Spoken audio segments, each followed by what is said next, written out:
దేవుని వాక్యాన్ని మనం ధ్యానం చేసుకుందాం. ప్రార్థన చేస్తే ప్రభు ప్రేరేపించిన కొన్ని మాటలు మీకు చెప్పాలని నేను ఆశపడుతున్నాను. చదవండి. యెషయా ప్రవచన గ్రంథం 12వ అధ్యాయము 6వ వాక్యాన్ని మనం చదువుదాం. యెషయా గ్రంథం 12వ అధ్యాయము 6వ వాక్యాన్ని మనం చదువుదాం. సియోను నివాసి ఉత్సాహధ్వనిని బిగ్గరగా చేయుము. నీ మధ్యనున్న ఇశ్రాయేలు యొక్క పరిశుద్ధ దేవుడు గనుడై ఉన్నాడు. స్తోత్రం చెప్పండి అందరూ గట్టిగా గట్టిగా. హల్లెలూయా. సియోను నివాసి ఉత్సాహధ్వని బిగ్గరగా చేయాలంట. ఉత్సాహంగా ఉన్న వాళ్ళందరూ ఒకసారి హల్లెలూయా చెప్పండి చూద్దాం. ఇది బిగ్గరగా అంటారు, దీన్ని బిగిసుకొని పోయి కదండి, బిగ్గరగా ఒకసారి ఉత్సాహంతో హల్లెలూయా హల్లెలూయా. ఉత్సాహధ్వని, రకరకాలమైన ధ్వనులు ఉంటాయి. కొందరు గట్టి గట్టిగా అరిచినంత మాత్రానికి అది ఉత్సాహం కాదు, ఆర్భటించినంత మాత్రానికి అది ఉత్సాహం కాదు. ఉత్సాహము, సంతోషము, ఉల్లాసము, ఆనందము అనేది మన హృదయంలో కలగాలి. ఆ ఉత్సాహము, ఆ సంతోషము, ఆ ఉత్సాహం గంభీరమైన ధ్వనితో బిగ్గరగా మనం ఆ ఉత్సాహ ధ్వని చేయాలని వాక్యం సెలవిస్తుంది. ఎందుకంటే మన మధ్యలో ఉన్న మన దేవుడు ఇశ్రాయేలు పరిశుద్ధ దేవుడు. స్తోత్రం చెప్పండి అందరు గట్టిగా. ఇశ్రాయేలు పరిశుద్ధ దేవుడు మన మధ్యలో గనుడై ఉన్నాడంట. ఘనమైన దేవుడుగా, ఘనమైన కార్యాలు చేయగలిగిన దేవుడుగా, ఇశ్రాయేలు పరిశుద్ధ దేవుడుగా ఆయన మన మధ్యలో సంచరిస్తూ ఉంటాడు. ఎందుకు నేను ఉత్సహించాలి? ఎందుకు నేను సంతోషించాలి? ఏ చిన్నగా హల్లెలూయా చెప్తే సరిపోదా? అంత గట్టిగా హల్లెలూయా అని ఎందుకు చెప్పాలి? ఎందుకు ఉత్సహించాలి? ఎందుకు సంతోషించాలంటే ఇశ్రాయేలు పరిశుద్ధ దేవుడు మన మధ్యలో గనుడుగా సంచరిస్తున్నాడు కనుక మన ఉత్సాహధ్వని చేయాలి. చప్పట్లు కొడుతూ దేవునికి స్తోత్రం చెప్పండి గట్టిగా. హల్లెలూయా చెప్పండి గట్టిగా. హల్లెలూయా. దేవుని ప్రజలు ఉత్సాహంగా ఉండాలి. దేవుని ప్రజల హృదయం ఉల్లాసంగా ఉండాలి. దేవుని ప్రజలు సంతోషంగా ఉండాలి. దేవుని సన్నిధిలో ఆనందించాలి. పక్కన వాళ్ళని చూసి చెప్పండి, మీరు ఆనందంగానే ఉన్నారా అని అడగండి. నిజంగా మీరు ఉత్సాహంగానే ఉన్నారా? మీ ధ్వని ఉత్సాహ ధ్వనినేనా? ఒకవేళ మీరు ఉత్సాహంగా లేకపోతే చెప్పండి, ఉత్సాహంగా లేకపోతే ఉత్సాహ ధ్వని చెయ్యండి. ఇశ్రాయేలు పరిశుద్ధ దేవుడు మన మధ్యలో సంచరిస్తున్నాడు. చప్పట్లు కొడుతూ ప్రభుకి, చప్పట్లు కొడుతూ ప్రభుకి స్తోత్రం స్తోత్రం స్తోత్రములు స్తోత్రములు. హల్లెలూయా. ఏది ఏమైనా మన సంతోషంగా బ్రతకాలంతే. ఆమేన్. సంతోషమే సగం బలం అన్నారు. యెహోవా యందు ఆనందించటం వలన నూతన బలాన్ని మనం పొందుకుంటాం. శక్తికి రహస్యం, బలానికి రహస్యం ఏంటంటే దేవుని యందు మనం సంతోషించాలి. ఆమేన్. ప్రేమ కలిగిన ఒక ప్రేమ జంట ఉన్నారండి. ఆ వృద్ధులు, పెద్ద ఆయనకి పెద్ద వయసు వచ్చేసి ఆ తర్వాత ఆయన చనిపోయాడు. పిల్లలు లేరు, వాళ్ళకి సంతానం లేదు, పిల్లలు లేరు, భర్త చనిపోయాడు. చూసుకున్న వాళ్ళు ఎవరు లేరు, పరామర్శించే వాళ్ళు ఎవరు లేరు. కొంత పెన్షన్ ఏదో వస్తుంది, పెన్షన్ డబ్బులు ఏదో వస్తుంది, ఆ తప్ప వేరొక ఆధారం లేదు. సరే, నేను ఒంటరిగా ఉండి బాధపడడం ఎందుకని వృద్ధులు ఉన్న ఒక ఆశ్రమంలో, ఒక హోమ్కి వెళ్ళి అక్కడ ఆమెకు వచ్చే పెన్షన్ డబ్బులు అక్కడ కట్టి వాళ్ళు పరామర్శిస్తే అక్కడ ఉందామని ఆ తల్లి బయలుదేరి అక్కడికి వెళ్ళారంట. వెళితే వాళ్ళ దగ్గరికి వెళ్ళి మాట్లాడింది, నేను ఇక్కడ ఉండాలనుకుంటున్నానంటే వాళ్ళు కూడా, ఆ హోమ్ వాళ్ళు కూడా చెప్పారు, అమ్మా ఈ ఆశ్రమం నీకు చాలా బాగుంటుందమ్మా, ఇక్కడ మంచి గదులు మీకోసం నిర్ణయించడం జరుగుతుంది, మీకు మంచి భోజనాలు ఇవ్వడం జరుగుతుంది, మీలాంటి వృద్ధులు ఇక్కడ చాలామంది ఉంటారు, ఇక్కడ అంతా వసతులు బాగుంటాయి, మీ రూమ్ చాలా చక్కగా ఉంటుందమ్మా, మీ రూమ్ నంబరు 12వ నంబర్ రూమ్ అని మొత్తం మీద అన్నీ చెప్తున్నారు. అవునా, అంత బాగుంటుందా అని ఉత్సాహంగా మాట్లాడుతుందంట. అప్పుడు అవన్నీ వివరించి ఆయన చెప్పాడంట, అమ్మా నీవు ఇంకా రూమే చూడలేదు, ఆ రూమ్ విధానం ఏంటో నీకు తెలీదు, ఆయన ఇంత ఉత్సాహంగా అవునా అంత బాగుంటుందా, ఖచ్చితంగా బాగానే ఉంటుందా, ఇంత గొప్పగా మాట్లాడుతున్నావేంటమ్మా, నీవు అసలు ఆ గదిలోనికే రాలేదు, ఇంకా ఆ గదిలోని నువ్వు చూడలేదు, ఆ గదిలో ఏముందో కూడా తెలీదు, ఇప్పుడే చూసేసినట్లు ఇప్పుడే ఆ గదిలోనికి వెళ్ళిపోయినట్లు నువ్వు ఉప్పొంగిపోతున్నావేంటి అని అక్కడున్న ఆయన అడిగినప్పుడు ఆమె చెప్పిందంట, అయ్యా నేను ఫిక్స్ అయి వచ్చా, ఏది ఏమైనా ఈ స్థలం నేను సంతోషంగా ఉండాలని తీర్మానం చేసుకొని వచ్చాను, ఇక నేను సంతోషంగానే ఉంటాను. హల్లెలూయా, చెప్పండి గట్టిగా హల్లెలూయా. వేరే ఆప్షన్ లేదు నాకు, నా ముందు రెండు మార్గాలు ఉంది. నా భర్త చనిపోయాడు కనుక నా భర్తను గురించి ఆలోచించుకొని, నా భర్త ఉన్నప్పుడు నన్ను ఇలా చూశాడు, నన్ను ఇలా పలకరించాడు, నేను మా ఆయన ఎదురు కలిసి సైకిల్లో పోయేవాళ్ళు, నేను నా భర్త ఇలాంటి చెప్పుకుంటూ నన్ను వదిలేసి వెళ్ళిపోయాడు ముసలోడు, నన్ను మోసం చేసి వెళ్ళిపోయాడు, జీవితకాలం అంతా ఉంటానన్నాడు, మధ్యలోనే గుట్టకని పోయాడు, ముందు నేనే పోతే బాగుండేది. ఇలా ఆలోచించుకుంటూ 4 గోడల మధ్యలో మంచం మీద పడుకొని ఆలోచించి దిగులు పడుతూ ఏడుస్తూ మధ్యరాత్రిలో తుల్లిపడి లేచి ఆయన గురించి గుర్తు చేసుకొని ఏడ్చి మరలా పడుకొని దిగులుగా ఉండి ఇదొక జీవితం. రెండోదిగా గడిచిందేమో గడిచింది, జరిగిందేమో జరిగిపోయాయి, వెళ్ళిన మనుషులు తిరిగి రాలేరు. నా భర్త వెళ్ళిపోయాడు, తిరిగి ఆయన రాలేడు, నేను ఆయన దగ్గరికి వెళ్ళాలి తప్ప ఆయన నా దగ్గరికి రాడు. కాబట్టి వెళ్ళిపోయిన వాళ్ళ గురించి, జరిగిపోయిన కార్యాల గురించి ఆలోచించి దిగులు పడడం కన్నా నా ముందు ఉంచబడిన నేను ఎంతకాలం ఉంటానో తెలియదు, 5 ఏళ్ళు ఉండొచ్చు, 10 ఏళ్ళు ఉండొచ్చు, దేవుడు చల్లగా చూస్తే 20 ఏళ్ళు ఉండొచ్చు. ఈ బ్రతుకుతున్న ఈ 10 ఏళ్ళు కానీ 15 ఏళ్ళు కానీ దేవుడు నాకు ఇచ్చిన ఆయుష్కాలం అంతా దేవునికి కృతజ్ఞతాస్తుతులు చెల్లిస్తూ నేను ఉత్సాహధ్వని చేస్తూ వెళతాను. ఎందుకంటే ఇశ్రాయేలు పరిశుద్ధ దేవుని నేను ఆరాధిస్తూ ఉన్నాను. ఇశ్రాయేలు పరిశుద్ధ దేవుడు నా గుండెలో నివాసం చేస్తున్నాడు. గది బాగలేకపోయినా, గదిలో వసతులు లేకపోయినా, నా కోసం వడ్డించే ఆహారాలు ఒకవేళ అంత మధురంగా లేకపోయినా, నా చుట్టూ ఉన్న మనుషులు నన్ను ఆదరించకపోయినా, నా చుట్టూ ఉన్న మనుషులు నన్ను ప్రోత్సహించకపోయినా, నేను మాత్రం సంతోషంగా ఉండాలని తీర్మానం చేసుకున్నాను. నా సంతోషాన్ని ఎవరూ పాడు చేయలేరు. నాలో నుండి ఒక ధ్వని వినబడతా ఉంటుంది, అది ఉత్సాహ ధ్వని మాత్రమే. ఆమెను చెప్పండి, అందరు గట్టిగా చెప్పండి, హల్లెలూయా, చెప్పండి గట్టిగా హల్లెలూయా.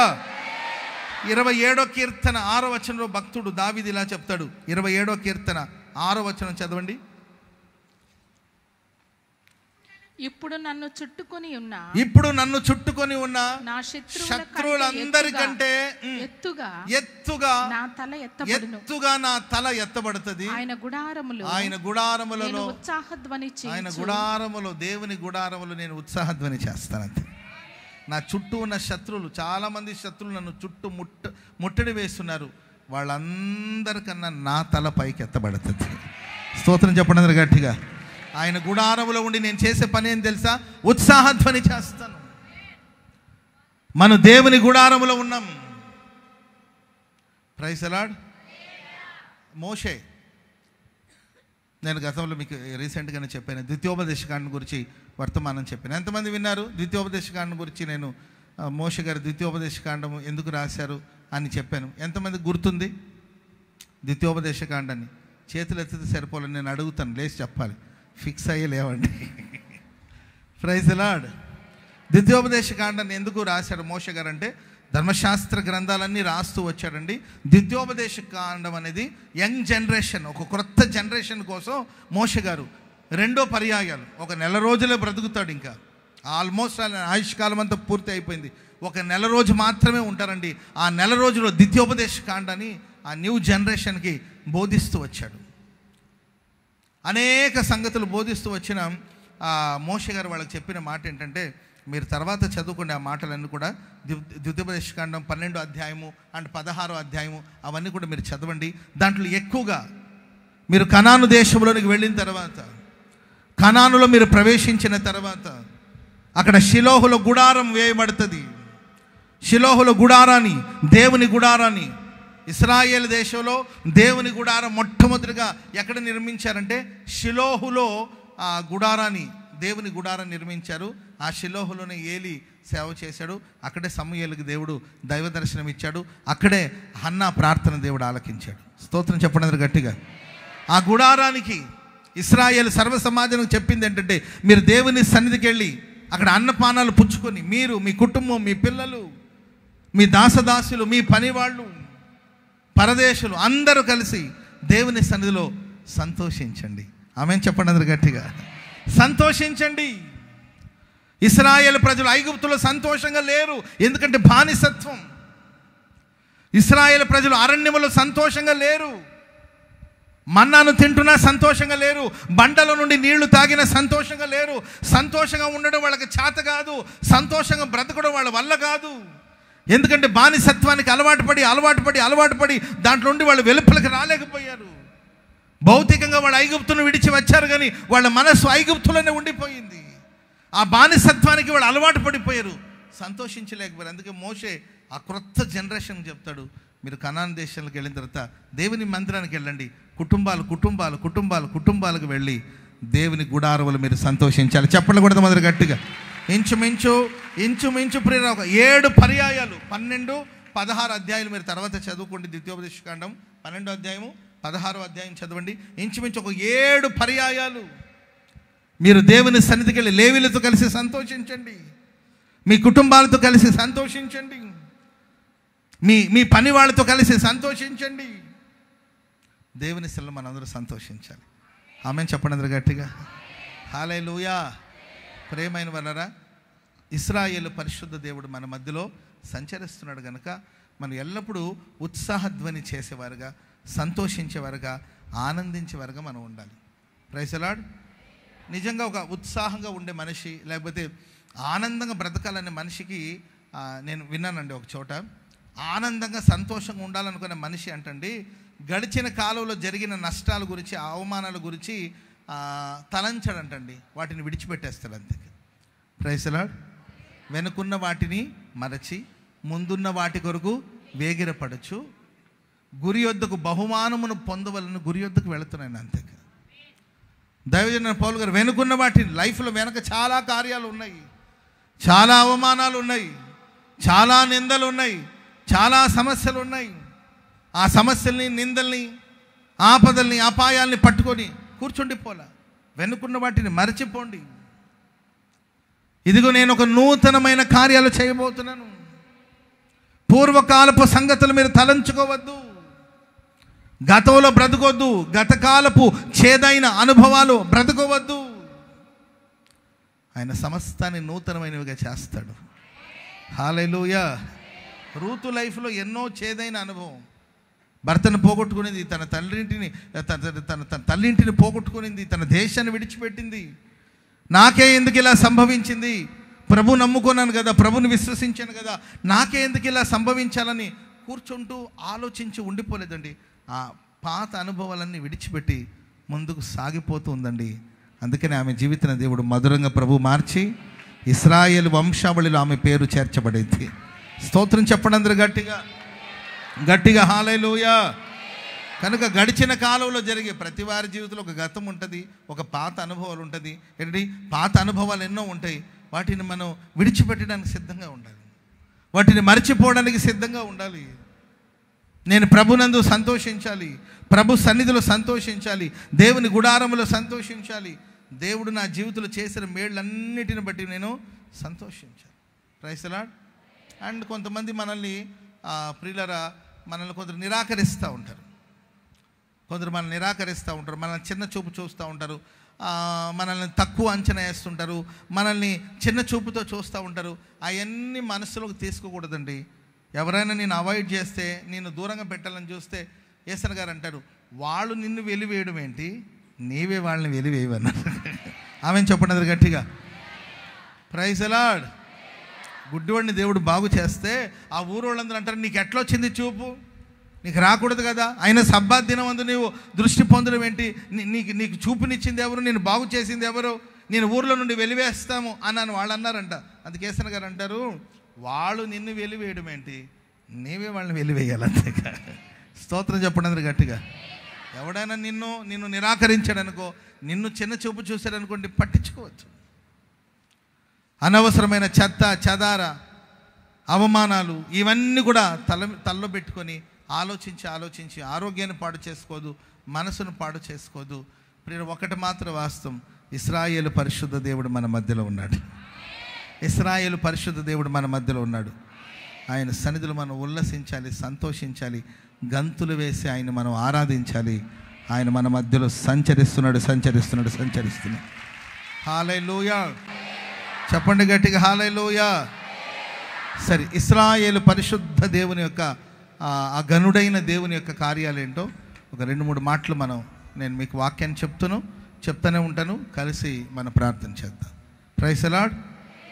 మొదటి మాట యెషయా గ్రంథం 43వ అధ్యాయము 3వ వాక్యాన్ని మనం చదువుదాం. యెషయా గ్రంథం 43వ అధ్యాయము 3వ వాక్యం. యెహోవానగు నేను నీకు దేవుడను, యెహోవానగు నేనే నీ దేవుడను, ఇశ్రాయేలు పరిశుద్ధ దేవుడైన నేనే నిన్ను రక్షించువాడను.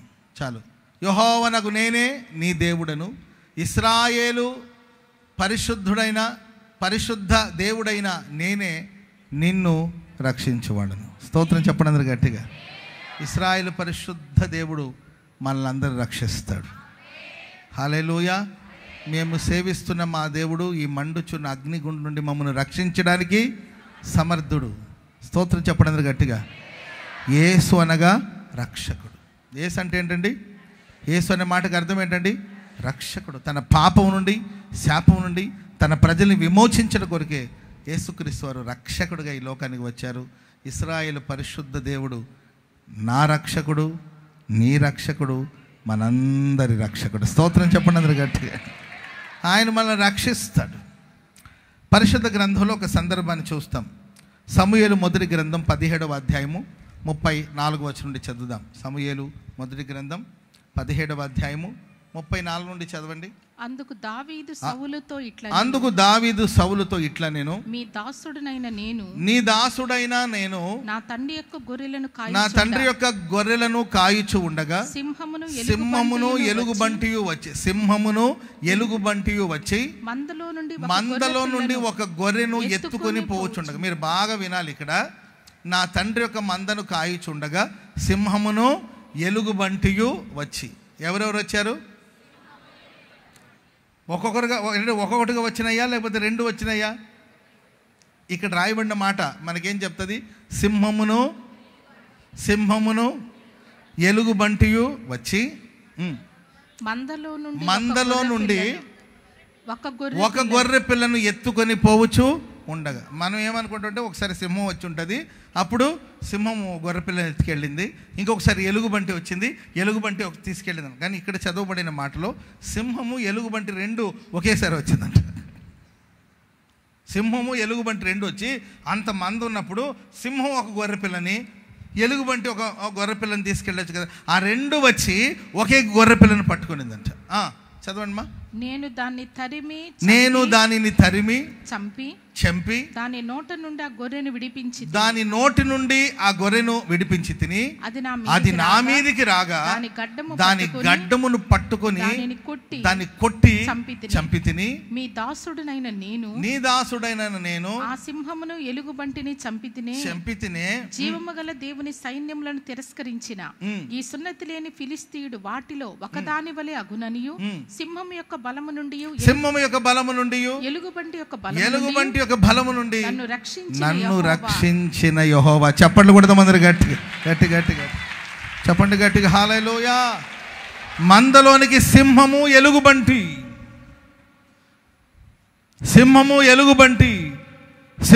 ఎలుగుబంటి వచ్చేసి అపవాదికి సాతానుకు సాదృశ్యం. అపవాది సాతానుడు మందలోనికి వచ్చి చూడండి గుర్తుపట్టాడు, సాతాను యొక్క క్రియల్ని గుర్తుపట్టాడు. లేకపోతే 2 ఒకేసారి రావడం ఏంటి? 2 వచ్చి ఒక గొర్రె పిల్లను పట్టుకోవడం ఏంటి?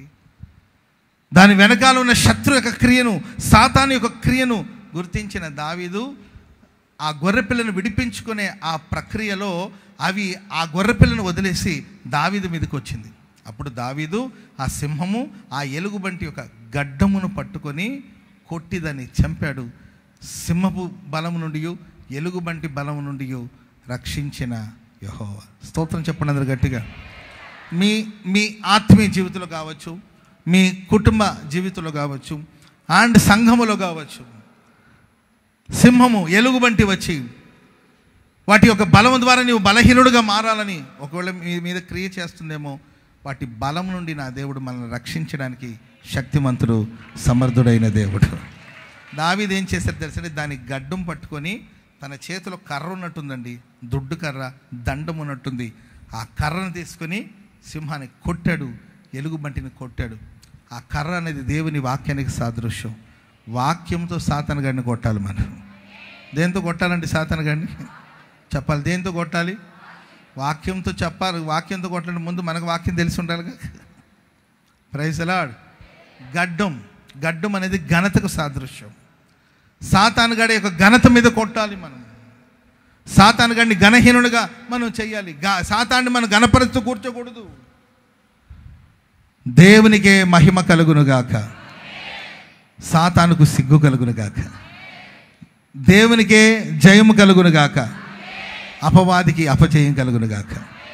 సాతాను సిగ్గుపడాలి, దేవుని నామం ఘనపరచబడాలి. సాతాను గడ్డం పట్టుకొని కర్ర తీసుకొని కొట్టి వాటిని చంపినట్లు లేఖనాలు గ్రంథస్థం చేయబడింది. ప్రియులారా, సింహపు యొక్క బలం ఏంటంటే, సింహం ముక్కలు ముక్కలుగా చీల్చేస్తుంది.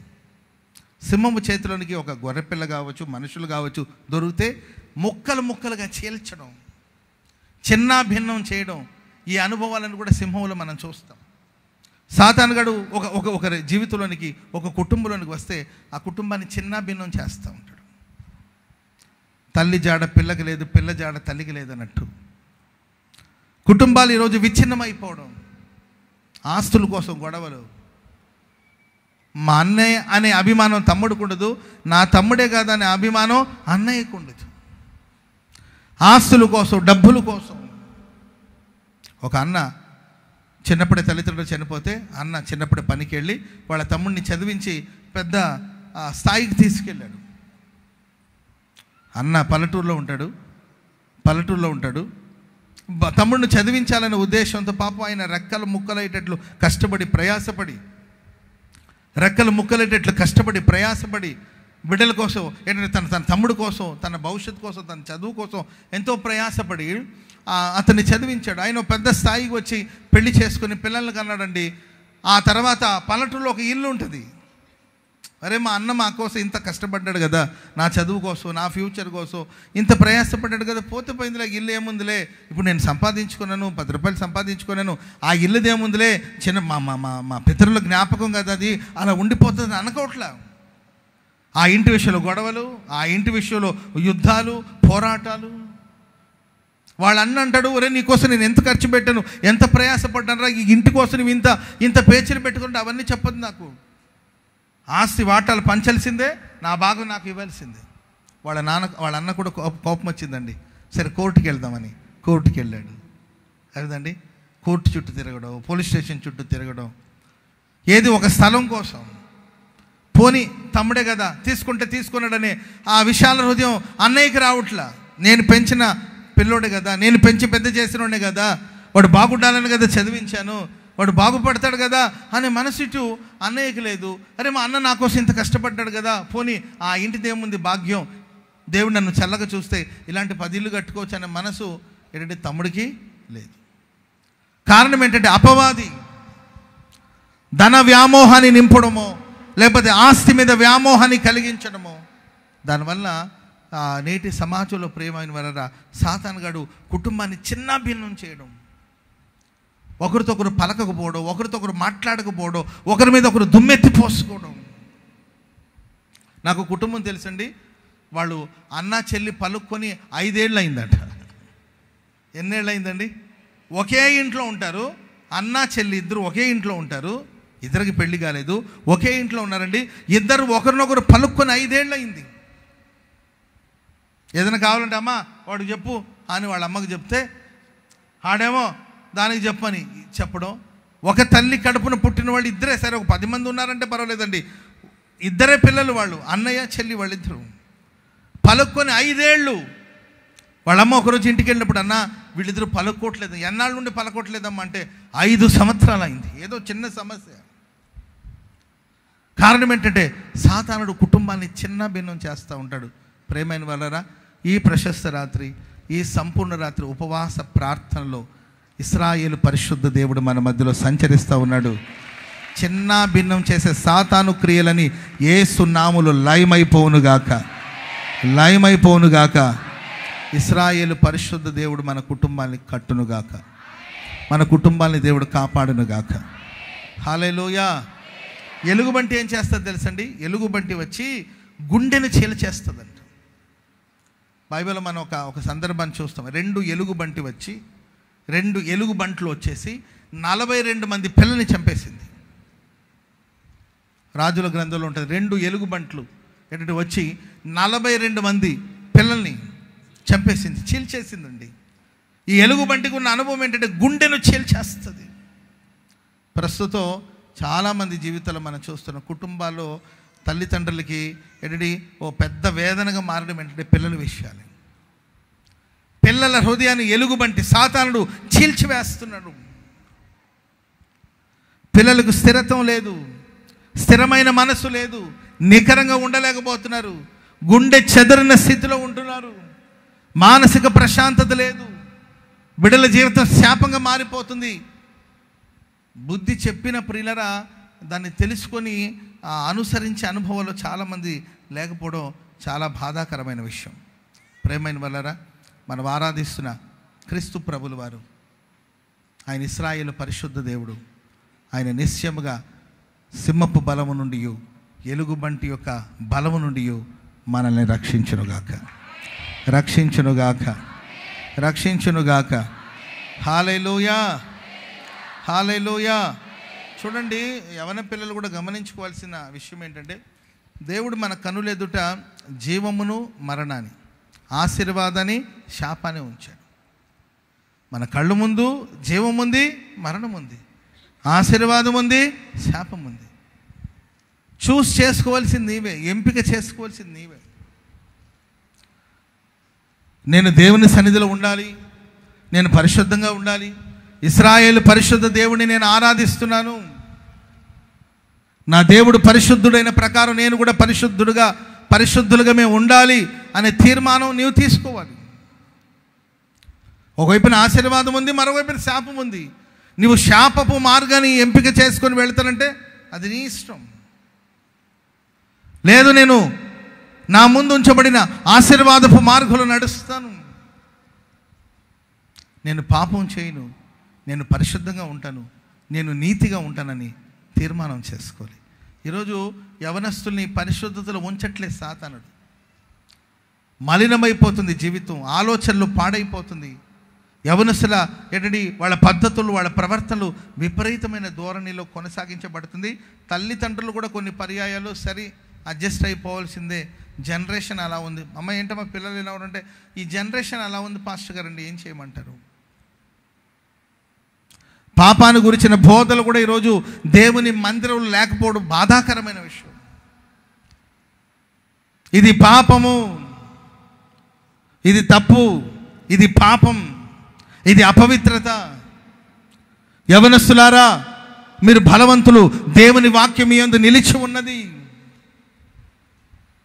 యవనస్తుడు దేని చేత తన ప్రవర్తన సరి చేసుకుంటాడు? దేవుని వాక్యాన్ని గమనించి చూచి నడుచుకున్నట్టు చేతనే కదా అని దేవుని వాక్యాన్ని ఈరోజు బోధించలేని పరిస్థితుల్లో కొందరు ఉన్నారు.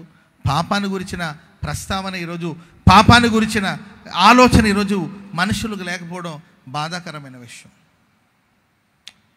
అక్రమమైన పనులు పెట్టుకుని, అక్రమమైన కార్యక్రమాలు పెట్టుకుని దేవుని మందిరానికి వస్తూ ఉంటారు. పాపము మానరు, మందిరాన్ని మానరు, అక్రమమైన సహవాసాన్ని విడిచిపెట్టరు, దేవుని మందిరాన్ని కూడా విడిచిపెట్టరు. తప్పుడు మనుషులు కూడా వెంట పెట్టుకుని కొంతమంది దేవుని మందిరానికి వస్తుంటారు.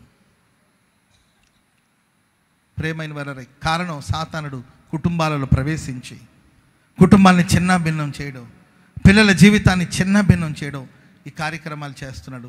అందుకొరకు ఈ ప్రశస్త రాత్రి ఇశ్రాయేలు పరిశుద్ధ దేవుడైన మన దేవుడు మనల్ని ఆ సాతాను చేతి నుండి విడిపించడానికి శక్తిమంతుడు, సమర్థుడైన దేవుడు. స్తోత్రం చెప్పండి గట్టిగా, గట్టి గట్టి గట్టిగా హల్లెలూయా. నీవు నేను చేయవలసింది ఏం తెలుసండి ప్రియులారా? దేవుని నామాన్ని గణపరుస్తూ ఉండాలి. అప్పుడు సాతానుడు సిగ్గుపడతాడు. అంతే, సాతాను గాడితో ఫైట్గా ఏ సాతానా అని ఆడి జోలికి వెళ్ళొద్దు. నువ్వు దేవుని నామాన్ని మహిమపరుస్తూ ఉండు, మహిమపరుస్తాడు. హల్లెలూయా. చెప్పండి గట్టిగా హల్లెలూయా. మన ఇంటి సరుకు, లేకపోతే మా కొట్లో సరుకు గొప్పదని చెప్పాలి. మనం వ్యాపారం చేసేవాళ్ళు ఏం చేయాలి తెలుసండి, మా కొట్లో సరుకు గొప్పగా ఉంటుందని చెప్పాలి, అంతే తప్ప ఆ పక్కన కొట్టు వాళ్ళ సరుకు మంచిది కాదు, అవి కాదు మనం చెప్పాల్సి. ఆ కొట్టుకి వెళ్ళదు, అక్కడ మాంసం కొట్టు మంచిది కాదు. ఇప్పుడు మార్కెట్కి ఎప్పుడైనా చిన్నప్పుడు వెళ్ళాను నేను, ఇప్పుడు చాలా కాలం క్రితం. మేము చిన్నప్పుడు మాంసం కొట్టుకు వెళ్తే దారిలో వెళుతుంటే దారి పొడుగునే మాంసం కొట్టు ఉంటుంది. ఆ షాప్ వాళ్ళందరూ పిలుస్తూ ఉంటారు, ఏ తమ్ముడు ఇట్లా చూడు ఎంత ఫ్రెష్గా ఉంది మాంసం అని చెప్పి పిలుస్తూ ఉంటారు. ఏంటంటే వాళ్ళ కొట్లో ఉన్న సరుకుల గురించి వాళ్ళు మహిమగా మాట్లాడుతుంటారు, గొప్పగా మాట్లాడుతుంటారు, అంతే తప్ప ఆ కొట్లో సరుకు మంచిది కాదు, ఈ కొట్లో సరుకు మంచిది కాదు, ఆ కొట్లోకి వెళ్ళొద్దు, ఈ కొట్లోకి వెళ్ళొద్దు, ఆయన మంచోడు కాదు, ఈయన మంచోడు కాదు. అర్థమైందండి? అవన్నీ మనకు సంబంధం లేదు. మన దేవుడు గొప్పవాడు. చెప్పండి కూడా మొదలు గట్టిగా. మన దేవుడు రక్షకుడు, మన దేవుడు రక్షకుడు. ఇశ్రాయేలు పరిశుద్ధ దేవుడు, ఇశ్రాయేలు పరిశుద్ధ దేవుడు. ఆయన మనల్ని రక్షిస్తాడు. ఆమెను చెప్పండి గట్టిగా. దేవుని గుణాతిశయాన్ని మాట్లాడండి. యేసుక్రీస్తు శిలువను గురించి మాట్లాడండి, యేసయ్య రక్తాన్ని గురించి మాట్లాడండి, యేసయ్య ప్రేమను గురించి మాట్లాడండి. Praise the lord. అప్పుడు సాతానుడు సిగ్గుపడతాడు. అప్పుడు సాతాను చేతి నుండి మనం విడుదల పొందుతాం, మనం రక్షించబడతాం. సాతానుగాడు వంచకుడు. వాడు సింహపు రూపంలో వస్తాడు, ఎలుగుబంటి రూపంలో వస్తాడు. మందను పాడు చేయాలని వస్తాడు, మందను అడ్డం పెట్టుకుని దావీదు మీద పడాలని చూస్తాడు. కొన్నిసార్లు మన పిల్లల్ని అడ్డం పెట్టుకొచ్చి మన మీద దాన్ని ప్రభావం చూపుతాడు. పిల్లల రూపంలో వస్తాడు, నీ మనశ్శాంతిని పాడు చేస్తాడు. నీవు ధైర్యంగానే ఉంటావు, నువ్వు పవిత్రంగానే ఉంటావు, నీవు పరిశుద్ధంగానే ఉంటావు. పిల్లల ద్వారా ఆయన వచ్చి నీవు రాజీ పడేటట్లుగా చేస్తాడు. చివరికి రాజీ పడిపోవాలి. అర్థమైన నలుగురు నీ బుద్ధి చెప్తూ ఉంటావు, నలుగురు ధైర్యంగా దేవుని మాటలు చెప్తుంటావు. పిల్లల ద్వారా వచ్చేసి నీవు మాట్లాడకుండా చేస్తాడు. నీవు కూడా చివరికి రాజీ పడేటట్లుగా వంచనతో సాతానుడు కూడా వస్తాడు. జాగ్రత్తగా ఉండండి. ఇశ్రాయేలు పరిశుద్ధ దేవుడు మన మధ్యలో ఉన్నాడు కనుక ఆయనే మనల్ని రక్షిస్తాడు. హల్లెలూయా. ఒక మంచి ప్రార్థన పర్రాలు ఉందంట, మంచి ప్రేయర్ఫుల్ భక్తి పర్రాలైన ఒక సహోదరి ఉంది. ఆమెకు ఒక చెల్లెలు ఉంటుంది. ఆమె పిచ్చి తిరుగుడని తిరుగుతుంటుంది, దరిద్రపు తిరుగుడని తిరుగుతుంటుంది. ఏదో ఒక రోజు ఆమె మారుతుందిలేని ఈమె అనుకునింది. ప్రియులారా, ఒకరోజు ఒక భయంకరమైన చీకటి ఆమెను ఆవరించి ఆ చీకటి శక్తి చేత ఆమె సతమతం అవుతున్నప్పుడు వాళ్ళ అక్క చెల్లి కోసం ప్రార్థన చేసింది. ప్రార్థన చేసి ఆమెలో ఉన్న శాతాన్ని గద్దిస్తే ఆమెలో ఉన్న చీకటి ఆమెలో నుండి వెలుపలికి వచ్చి తొలగిపోయింది. అప్పుడు తన సహోదరి కోసం ఆమె ప్రార్థన చేసి ప్రార్థన అంతా అయిన తర్వాత ఆ చెల్లి పడుకునిందండి. ఆమె వాళ్ళ కాంపౌండ్లో వచ్చేసి ఒక బెంచ్ ఉంటే ఆ బెంచ్ మీద కూర్చొని ప్రార్థన చేసుకుంటూ ఉందండి. అప్పుడు ఆకాశం నుండి తెల్లని వస్త్రాన్ని ధరించుకున్న ఒక మనిషి అలాగే ఎగురుతూ తన దగ్గరకు వస్తుందంట. వస్తుంటే తెల్లని బట్టలు అంటే మనం ఏమనుకుంటాం చెప్పలేమనుకుంటాము? తెల్లని బట్టలు వేసుకుంటే మనం వైట్ డ్రెస్ వేస్తేనే చాలామంది మోసపోతూ ఉంటారు. తెల్లని వస్త్రం అంటే అమ్మో గాబ్రియేలా మీకాయేలా అని గాబ్రియల్ అని పిలుద్దామని కూర్చొని ఆమె లేచిందంటండి. లేచి చూస్తే ఆ తెల్లటి వస్త్రం వేసుకొస్తున్న ఆ మనిషి కళ్ళు రక్తంలాగా ఎర్రగా ఉందంట. వెంటనే ఆమె వాక్యాన్ని ధ్యానించిందండి. దేవుని కళ్ళు సూర్యుని వలె ప్రకాశిస్తూ ఉంటుంది. స్తోత్రం చెప్పండి అందరు గట్టిగా. దేవుని కళ్ళు ఎలా ఉంటుందండి? సూర్యుని వలె ప్రకాశిస్తూ ఉంటుంది. ఏంటి ఈ కళ్ళేమో రక్తం తాగిన మనిషిలాగా ఎర్రగా ఉంది కదని చెప్పి ఆ తెల్లని బట్టల నుండి వస్తున్న వ్యక్తి ఏయ్ సాతానా ఆనిందండి. తెల్లటి బట్టలు నల్ల బట్టలుగా మారి గుర్తుపట్టేసావా ఆనిందట. Praise the Lord. అపవాది తంత్రములను మనం ఎరగని వారం కానే కాదండి. అపవాది తంత్రములను మనం ఎరగని వారం. అపవాది తంత్రాలు మనకు తెలుసు. అందుకొరకు ప్రియులరా, ఇశ్రాయేలు పరిశుద్ధ దేవుడు మన మధ్యలో ఉండాలంటే ఉత్సాహధ్వని చేయాలి, జీవవాక్యాన్ని చేతపట్టాలి, జ్యోతుల వలె ప్రకాశించాలి, వాక్యాన్ని చేతపట్టి అపవాదిని మనం ఓడించాలి.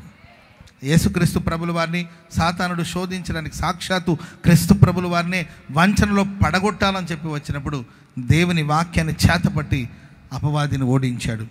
జీవవాక్యాన్ని దేవుడు మనందరికీ అప్పగించారండి. ఈ జీవవాక్యాన్ని చేతపట్టి అపవాది క్రియలన్నిటి మీద అఖండ విజయాన్ని మనం సాధిద్దాం. స్తోత్రం చెప్పండి గట్టిగా గట్టిగా. హల్లెలూయా హల్లెలూయా. ఇశ్రాయేలు పరిశుద్ధ దేవుడే మన రక్షకుడు. ఆయన మనల్ని రక్షిస్తాడు. రెండో మాట కూడా చెప్తాను, చదవండి. యెషయా గ్రంథం 48వ అధ్యాయము 17, 18, 19 వచనాలు చదువుదామా. నీ విమోచకుడును ఇశ్రాయేలు పరిశుద్ధ దేవుడనైన యెహోవా ఇలాగూ సెలవిచ్చుచున్నాడు, నీకు ప్రయోజనము కలుగునట్లు నీ దేవుడైన యెహోవానగు నేనే నీకు ఉపదేశం చేస్తాను. నీవు నడవవలసిన మార్గంలో నేను నిన్ను నడిపించు. నీకు ప్రయోజనము కలిగేటట్లుగా ఇశ్రాయేలు పరిశుద్ధుడైన దేవుడైన నేను సెలవిచ్చినదేమనగా, నీకు ప్రయోజనము కలుగునట్లుగా నీకు నేను ఉపదేశం చేస్తాను. నీవు నడవవలసిన త్రోవలో నేను నిన్ను నడిపిస్తాను. ఒకటి ఉపదేశం చేస్తాడు, రెండవదిగా నడిపిస్తాడు. ఆమె చెప్పండి గట్టిగా. ఇశ్రాయేలు పరిశుద్ధ దేవుడు ప్రయోజనం కలుగునట్లుగా ఒకటి ఉపదేశం చేస్తాడు, రెండవదిగా ఆయనే మనల్ని మనం నడవలసిన మార్గములో త్రోవలో ఆయన మనల్ని నడిపిస్తాడు.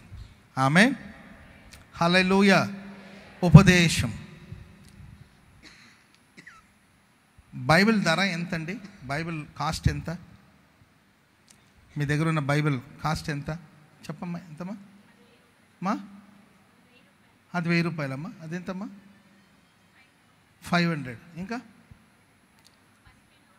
1500. ఇంకా ఒక్కొక్క బైబిల్ ఒక కాస్ట్ ఉంటుంది. ఇంకా 600కి 300కి 150 రూపాయలు కూడా ఉన్నాయి కదా బైబిల్. 200 రూపాయలు కూడా ఉన్నాయి కదా బైబిల్ ఉన్నాయి. బైబిల్ రేటు ఏంటి? బైబిల్ విలువ 100 రూపాయల, 1000 రూపాయల, 2000 రూపాయల. దీనికి మనం ఎలా కట్టగలుగుతామా?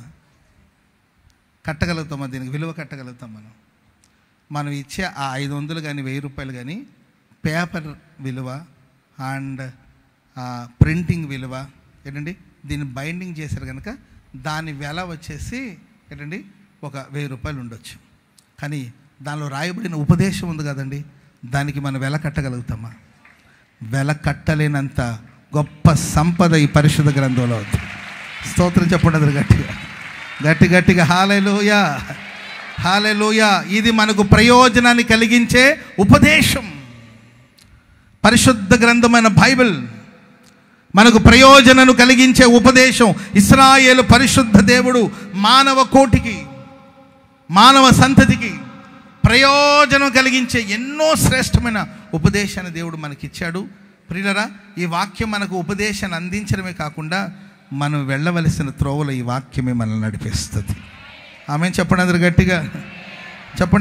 హల్లెలూయా హల్లెలూయా. ఒక ముసలావిడ ఉందండి. ఆమెకి దాదాపుగా 56 సంవత్సరాలు, 56 కాదండి, ఒక 68 సంవత్సరాల వయసు ఆమెకి. ఎన్ని సంవత్సరాలండి? 68 సంవత్సరాలు. ఈమె ఎవరినైనా పాములు కరిసింది అనుకోండి, దానికి మెడిసిన్ ఇస్తూ ఉంటుంది, మందు ఇస్తూ ఉంటుంది. ఎవరైనా పాములు కాటేసిన, పాములు కానీ తేళ్లు కానీ కాటేసిన, ఏంటంటే పాములు కొరికిన వాటికి మెడిసిన్ ఇస్తూ ఉంటుంది. ఎప్పటి నుండి ఇస్తుంది మెడిసిన్ అంటే, తనకు 18 సంవత్సరాల వయసు ఉన్నప్పటి నుండి ఇప్పుడు ఆమెకి 68 సంవత్సరాలు. అంటే ఎన్ని సంవత్సరాలు మెడిసిన్ ఇచ్చింది అందరికీ? 50 సంవత్సరాలు అందరికీ పాము కాటేసిన వాళ్ళకి, పాము కరిసిన వాళ్ళకి మందు ఇస్తుంది. అది ఎలాంటి పాము అయినా, పాముల రకాలు ఉంటాయి, రకరకాలమైన జాతులు ఉంటాయి. ఏ పాము కరిసినా ఆమె దగ్గర తీసుకొస్తే ఆమె ఏదో మందిస్తుందండి, మందిస్తుందో మంత్రం వేస్తుందో ఏదో ఒకటి చేస్తుంది, ఆ విషయం తగ్గిపోతుంది, వాళ్ళు బాగుపడిపోతారు. 50 సంవత్సరాల నుండి అందరికి మెడిసిన్ ఇస్తూ ఉంటుందండి. రకరకాలమైన పాములు తెలుసు ఆమెకి, రకరకాలమైన 50 సంవత్సరాల నుండి ఎన్నో రకాలైన పాములు చూసిన ఈ తల్లిని ఒకరోజు పాము కాటేసేది. మీకు అర్థమైందండి? 50 ఏళ్లలో ఎన్ని రకాలైన పాములు చూస్తుంటుందో, ఎన్ని రకాలైన పాములు కాటేసిన వాళ్ళు తన దగ్గరికి వచ్చారో, ఎంతమందికి ఆమె మెడిసిన్ ఇచ్చి ఉంటుందో. ఒకరోజు ఈమెకి పాము కాటేసిందంట. కాటేయంగానే ఈమె నోట్ల నుండి నురుగు బయటకు వచ్చేసి కింద పడి గిలగిల కూడా పోట్లాడుకుంటూ ఉందండి. ఎవరో చూసి పరుగున వచ్చేసి, అమ్మ ఏమైందంటే ఏంటంటే మాట్లాడే ఇది లేదు, మొత్తం మీద సైగ చేసింది. పాము కాటేసిందంటే అప్పుడు వెంటనే అన్నారు, అమ్మ నీవే చాలామందికి పాము కాటేసిన వాళ్ళందరూ కూడా మెడిసిన్ ఇచ్చావు కదా, మంది ఇచ్చావు కదా, అసలు ఆ మందు సంగతి నాకు చెప్తే నేను ఇక ఆ మెడిసిన్ ఇస్తాను, ఆ మందు ఏదో నాకు ఒకసారి చెప్పావనుకో, నీకు మెడిసిన్ నేను ఆ మందు నీకు వేస్తా, నీవు బాగుపడతావు కదంటే, ఈ ముసలిదంటది ఈ విద్య కానీ వాడికి చెప్తే అర్థమైందండి. రేపటి రోజు నుండి నా కొట్టు పక్కన వాడు ఇంకో కొట్టు పెడతాడు. అర్థమైందండి. ఇది కానీ వాడికి నేర్పించాను అనుకో, సమస్య ఇదేనండి. వీడికి నేర్పించాను అనుకో, రేపు వీడు, ఎందుకంటే ప్రస్తుతం అదే జరుగుతుంది, ఈ కొట్లో నేర్చుకొని ఈ కొట్టు పక్కన ఇంకో కొట్టు పెడుతున్నారు, ఈ చర్చిలో నేర్చుకొని పక్కన ఇంకొక చర్చి పెడుతున్నారు. అర్థమైందండి.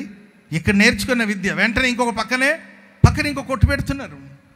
ఎందుకు వచ్చింది నీకు నేర్పించేదని, అమ్మ చెప్పమ్మా నీకు మందు వేస్తాను, నీకు మెడిసిన్ ఏం మందు వేయాలో చెప్పమ్మా, ఈ పాము కాటికి ఏం మందు వేయాలో చెప్పు అంటుంటే అసలు ఆడికి ఎక్కడ చెప్పాల్సి వస్తుందని ఆలోచించి అలాగే చచ్చింది. అర్థమైందండి. అంటే మనుషులు ఎంతసేపుకి తన స్వప్రయోజనాన్ని మాత్రమే కోరుకుంటాడు. ఏది చేసినా నేను బాగుండాలి, నా ప్రయోజనం, దీనివల్ల నాకు ప్రయోజనం కలుగుతుందా అని ఆలోచిస్తారు తప్ప సాటి మనిషికి ప్రయోజనం కలిగే సంగతులు ఎవరైనా బోధిస్తున్నారంటే బహు అరుదుగా కనబడుతున్నారు.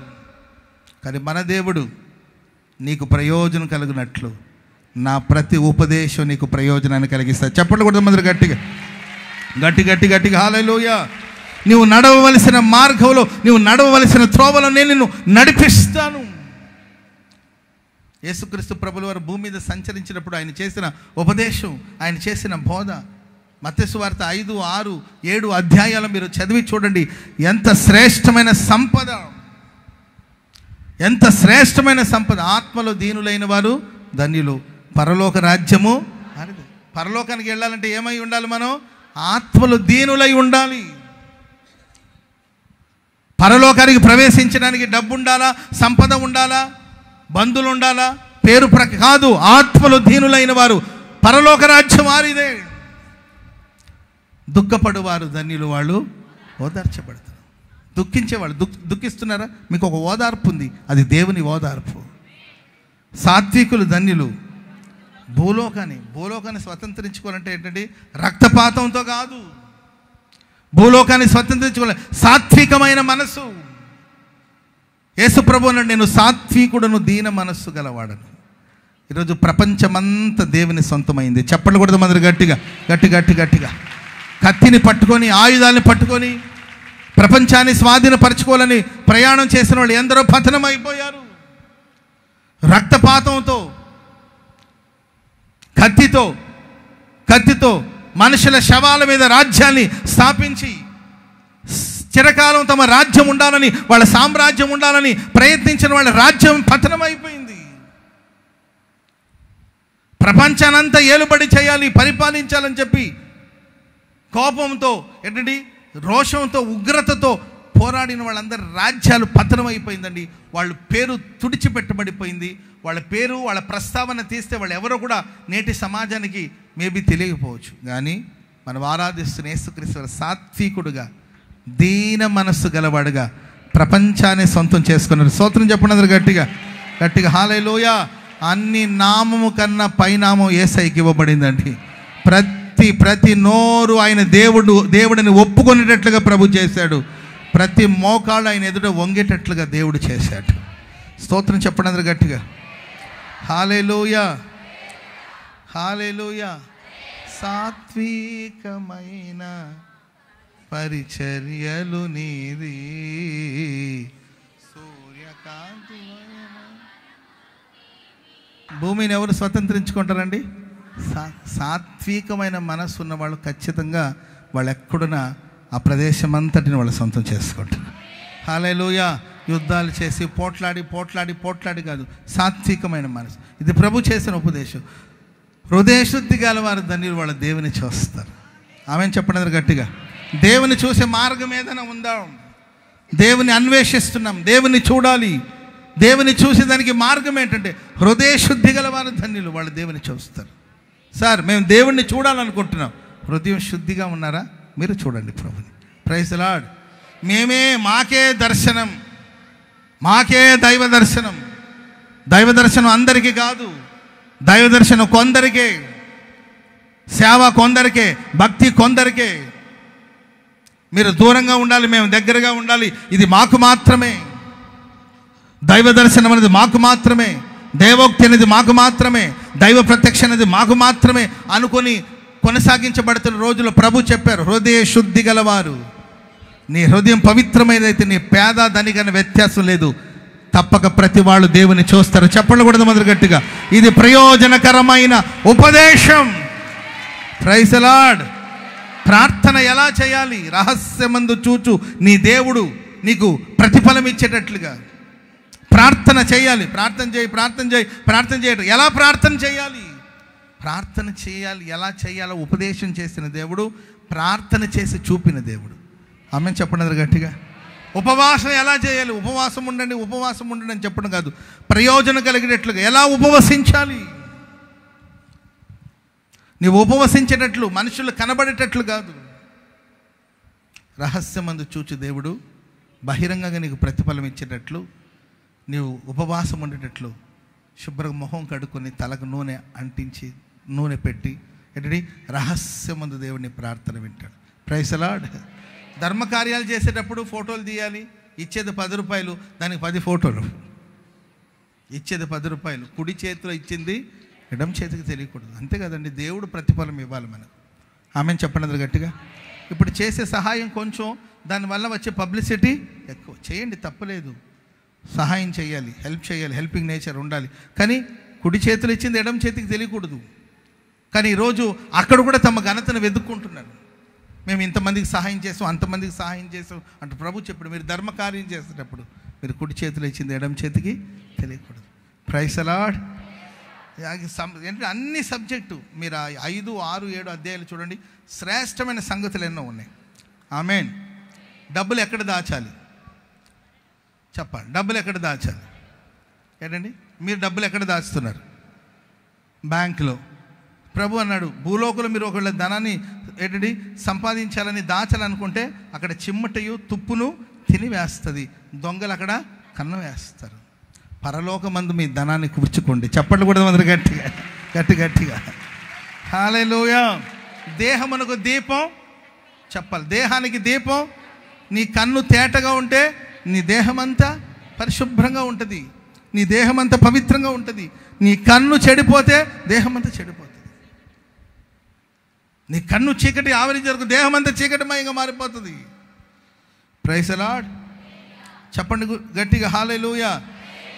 రేపటి గురించి మీరు ఆలోచించొద్దు. దేని గురించి ఆలోచించకూడదు? రేపటి గురించి మీరు ఏది ఆలోచించొద్దు. ఆకాశ పక్షులను చూడండి, అవి విత్తవు, కొయ్యవు, కొట్లలో కూర్చుకొను, అయినను మీ పరలోకమందున దేవుడు వాటిని పోషిస్తున్నాడు. పక్షుల కంటే మీరు శ్రేష్ఠులు కారా? ఆమె చెప్పడం గట్టిగా. ప్రయోజనకరమైన ఈరోజు మనిషికి విపరీతమైన ఆలోచన అండి. ఒక 10 years నుండి 10 to 25, 10 ఏళ్ళ నుండి ఒక 25 సంవత్సరాల వరకు, 10 నుండి 25 అంటే ఒక 15 సంవత్సరాల అంతేనా? 10 to 25 అంటే చెప్పాలి 15 years. ఒక 15 సంవత్సరాలు పిల్లలు ఏం ఆలోచిస్తుంటారు చెప్పండి?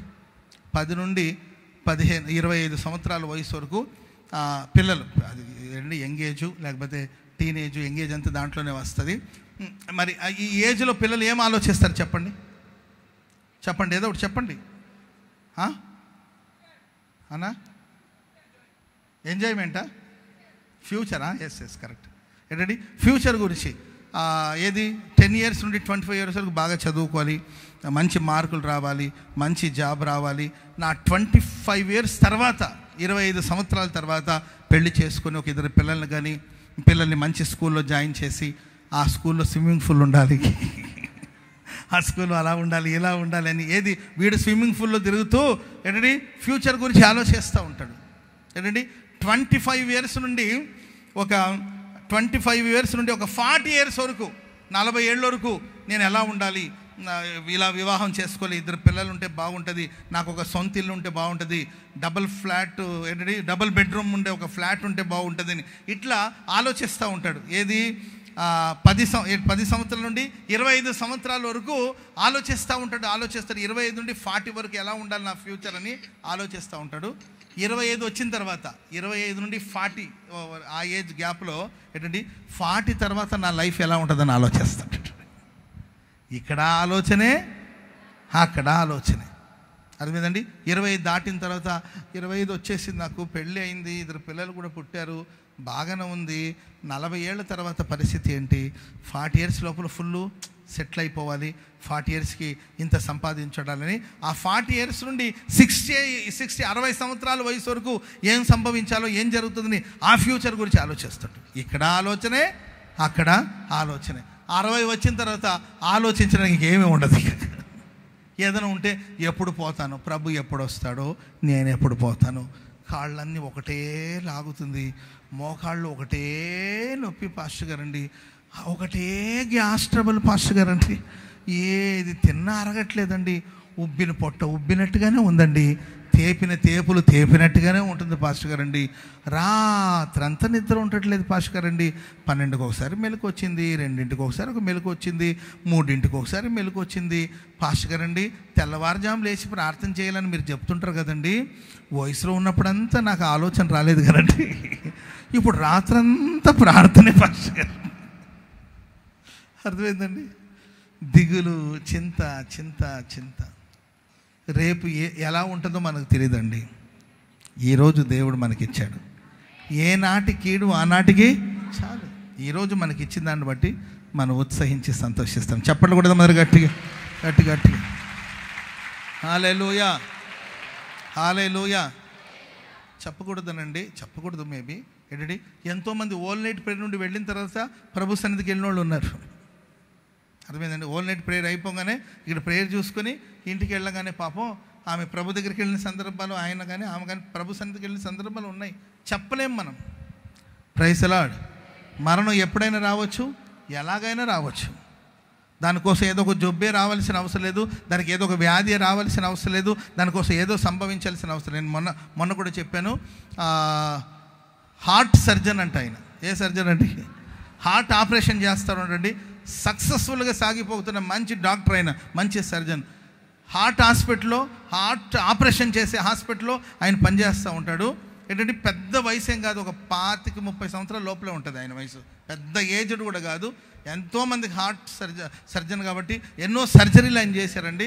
ఆయనకు సడన్గా గుండెపోటు వచ్చిందంట. ఏది, డ్యూటీలో ఉండేటప్పుడే గుండెపోటు ఏదో వచ్చిందంట. అడావుడిగా వాళ్ళు చీళ్ళు వచ్చి ట్రీట్మెంట్ చేద్దామని తీసుకెళ్లేసరికి ఏంటండి హాస్పిటల్లోనే చనిపోయాడు.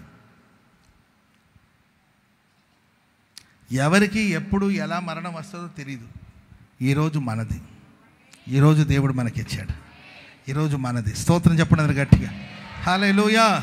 ఇప్పుడు 12:35 ఏంటండి, ఈ సమయం మనది. ఈ సమయంలో మనం సంతోషించి ఉల్లసించి దేవుని నామాన్ని మహింపరచాలి. చెప్పండి కూడా మొదలు గట్టి గట్టి గట్టి గట్టి గట్టిగా. హల్లెలూయా. యేసు ప్రభు యొక్క ఉపదేశం, కమ్మని ఉపదేశం, శ్రేష్టమైన ఉపదేశం, మానవ జాతికి ప్రయోజనం కలిగించే ఉపదేశం. నీవు నడవవలసిన త్రోవ, నీవు నడవవలసిన త్రోవ, నీవు వెళ్ళవలసిన మార్గాన్ని దేవుడు నీకు బోధించడమే కాకుండా దేవుడు తోడుగా ఉండి ఆ మార్గంలో మనల్ని నడిపిస్తాడు. హల్లెలూయా. ఆయన ఇశ్రాయేలు పరిశుద్ధ దేవుడు. Praise the lord. అన్నిటికీ మీరు గూగుల్లో వెళ్ళి వెతుక్కోవాల్సిన అవసరం లేదు.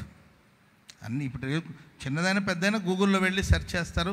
ఆ తర్వాత అలెక్సా అంటారు, ఆ తర్వాత సిరి అంటారు. నేను అమెరికా వెళ్ళినప్పుడు నేను ఏదో అడిగాను నాకు తెలిసిన బ్రదర్ని. ఆయన హే సిరి అన్నాడు. నాకు దడ పుట్టింది.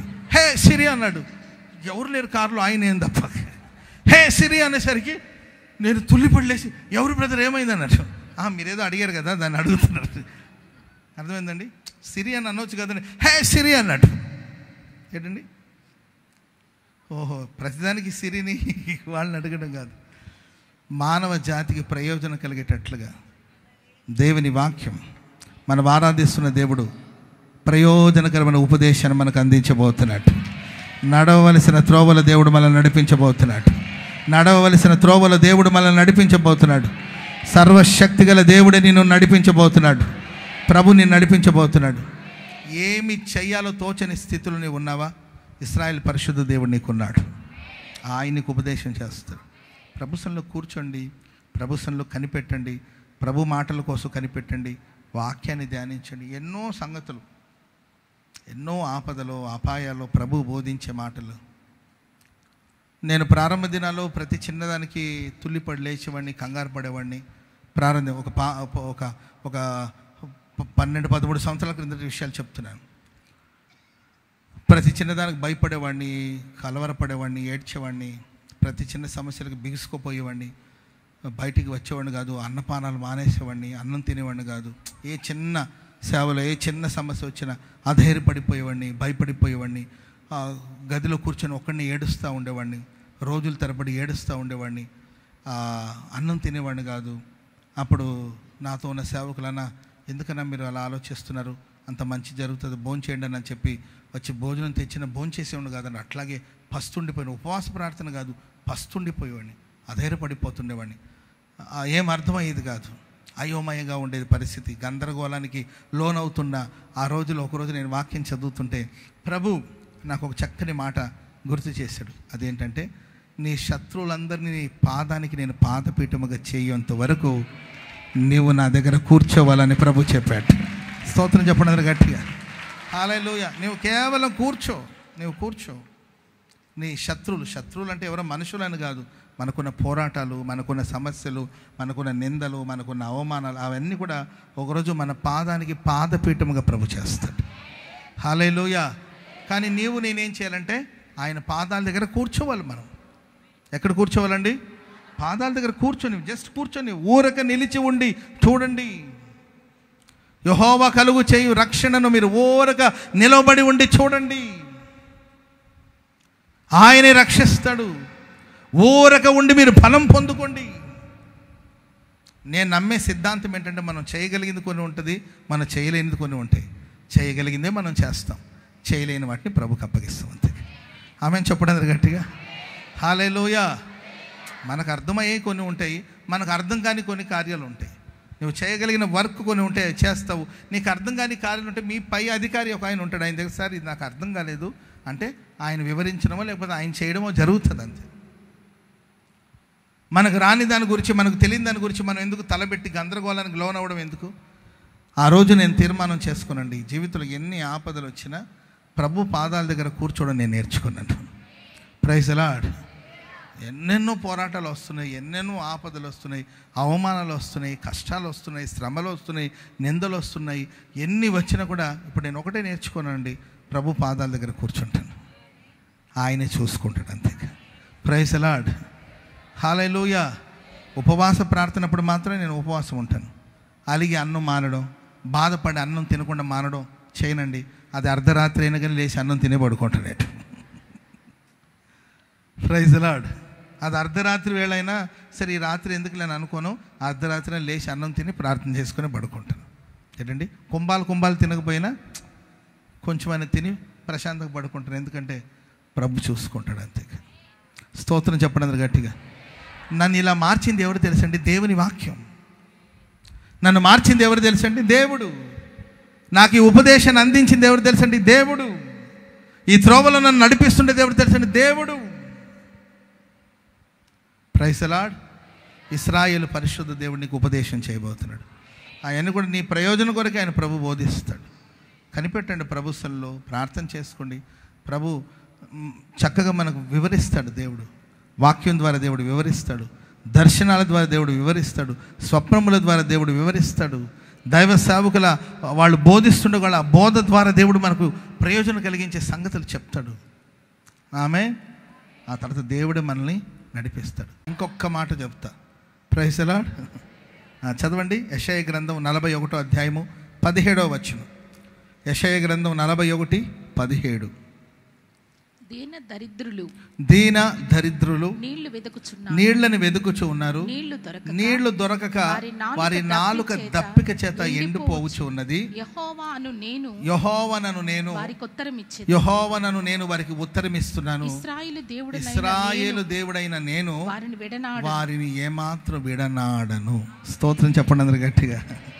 హల్లెలూయా. దీన దరిద్రులు నీళ్లను వెదుకుచున్నారు, నీళ్లు దొరకక వారి నాలుక దప్పిక చేత ఎండిపోవచ్చు ఉన్నది. నేను వారికి ఉత్తరం ఇచ్చున్నాను. ఇశ్రాయేలు దేవుడైన యెహోవానగు నేను వారిని ఎంత మాత్రము విడనాడను. ఆమేన్. ఇశ్రాయేలు దేవుడు మనకు ఉత్తరం ఇస్తాడు, ఆయన మనల్ని ఎంత మాత్రం విడిచిపెట్టాడు. Praise the lord. దీన దరిద్రులు నీళ్లను వెతుకుచున్నారంట. ఈ రాత్రి ఇక్కడ కూడి వచ్చిన మీరు ఏదో వెతుకుతున్నారు. అమ్మా, హల్లెలూయా. యేసు ప్రభు అడిగాడు, అమ్మా ఎందుకు ఏడ్చుచున్నావు, ఎవరిని వెతుకుచున్నావు? ఇక్కడ కూడి వచ్చిన మనం కొన్ని పర్యాయాలు దేనినో వెదికి వెదికి వెదికి వెదికి అక్కడ దీనులు దరిద్రులు నీళ్లను వెతుకుచున్నారంట. నీళ్లు దొరకక వారి నాలుక దప్పిక చేత ఎండిపోతుంది. లైఫ్లో కొన్ని కార్యాలను మనం వెతికి వెతికి వెతికి వెతికి అది ఎంత మాత్రం దొరకనప్పుడు ఎండిపోయే అనుభవంలోనికి వెళ్ళిపోతాం. పెళ్లి సంబంధాల కోసం తిరిగి తిరిగి తిరిగి తిరిగి ఆ సంబంధం ఈ సంబంధం ఆ సంబంధం అక్కడ సంబంధం ఇక్కడ సంబంధం అని తిరిగి తిరిగి తిరిగి తిరిగి ఎక్కడ సెట్ అవ్వలేదండి. చివరికి ఆ అమ్మాయి అంటే నాకు పెళ్ళే వద్దంటుంది. ఇప్పుడు మంచి సంబంధమే వచ్చిందమ్మా, చేసుకోవచ్చు కదా, నాకు అసలు పెళ్ళే వద్దు, నాకు విరక్తి వచ్చేసింది. పెళ్ళి అంటేనే నాకు విరక్తి వచ్చింది, నాకు పెళ్ళి వద్దు. ఇప్పుడున్న జనరేషన్లో కుర్రోళ్ళు అసలు మాకు పెళ్ళే వద్దు, అసలు ఇలాగే ఉండిపోతాం అనేవాళ్ళు కూడా చాలామంది ఉన్నారు. ప్రేమైన వాళ్ళరా, వెతికి వెతికి వెతికి వెతికి విసిగి వేసారిన స్థితిలో ఉన్నారా? ఉద్యోగాల కోసం వెతికి వెతికి వెతికి వెతికి వెతికి వెతికి ఏమాత్రం దొరకకపోయేసరికి ఇక ఇంతేనే నా జీవితం అని విసిగి వేసారిన స్థితిలో మీరు ఉన్నారేమో. ప్రియులారా, నేను ఆరాధిస్తున్న దేవుడికి ఈ రాత్రి ఉత్తరం ఇచ్చునుగాక. ఇశ్రాయేలు పరిశుద్ధ దేవుడు నీతో మాట్లాడబోతున్నాడండి. ఆయన నీకు ఉత్తరం ఇవ్వబోతున్నాడు. ఎవరు విడిచిన నా దేవుడు నేను ఎంత మాత్రం విడిచిపెట్టాడు. ఇక్కడ గోరంట్లలో చాలా కాలం క్రిందట ఓ తల్లి నా దగ్గరికి వచ్చాయా, చదువుకున్నాడు, వాడికేమో మంచి జాబ్ రావట్లేదు, వాడు చదువు తగిన జాబ్ రావట్లేదు. అరే ఏదో ఒక పని చూసుకోరా, గుంటూరులో ఒక 7,000కో 8,000కో ఏదో ఒక ఉద్యోగం చేసుకోరా, నేను ఒక్కదాన్ని కష్టపడి పోషించాలంటే కష్టం కాదురా, ఇంట్లోనే కూర్చొని ఉన్నావు, వెళ్ళి ఏదైనా పని చేసుకోరంటే వాడు అసలు పోడు. ఇంటర్వ్యూ మీద ఇంటర్వ్యూ తిరుగుతున్నాడు కానీ జాబ్ రావట్లేదండి. ఒకానొక సమయం వచ్చినప్పుడు ఇంట్లో నుండి బయటికి రావడమే మానేసాడు. అంతే. వాళ్ళ అమ్మంటది, అయ్యా విసిగిపోయానయ్యా, వాడికి చెప్పి చెప్పి చెప్పి విసిగిపోయాను, కృషించిపోతున్నాడు, వాడు లోపలే ఉండి ఉండి ఉండి కృషించిపోతున్నాడు, చెప్పి చెప్పి నాకు విసుగు వస్తుందయ్యా, నాకు విసుగు వస్తుంది, అసలు పోయి ఎక్కడైనా పోయి ఏదైనా చేసుకొని చావరా అంటుందంట వాళ్ళమ్మ.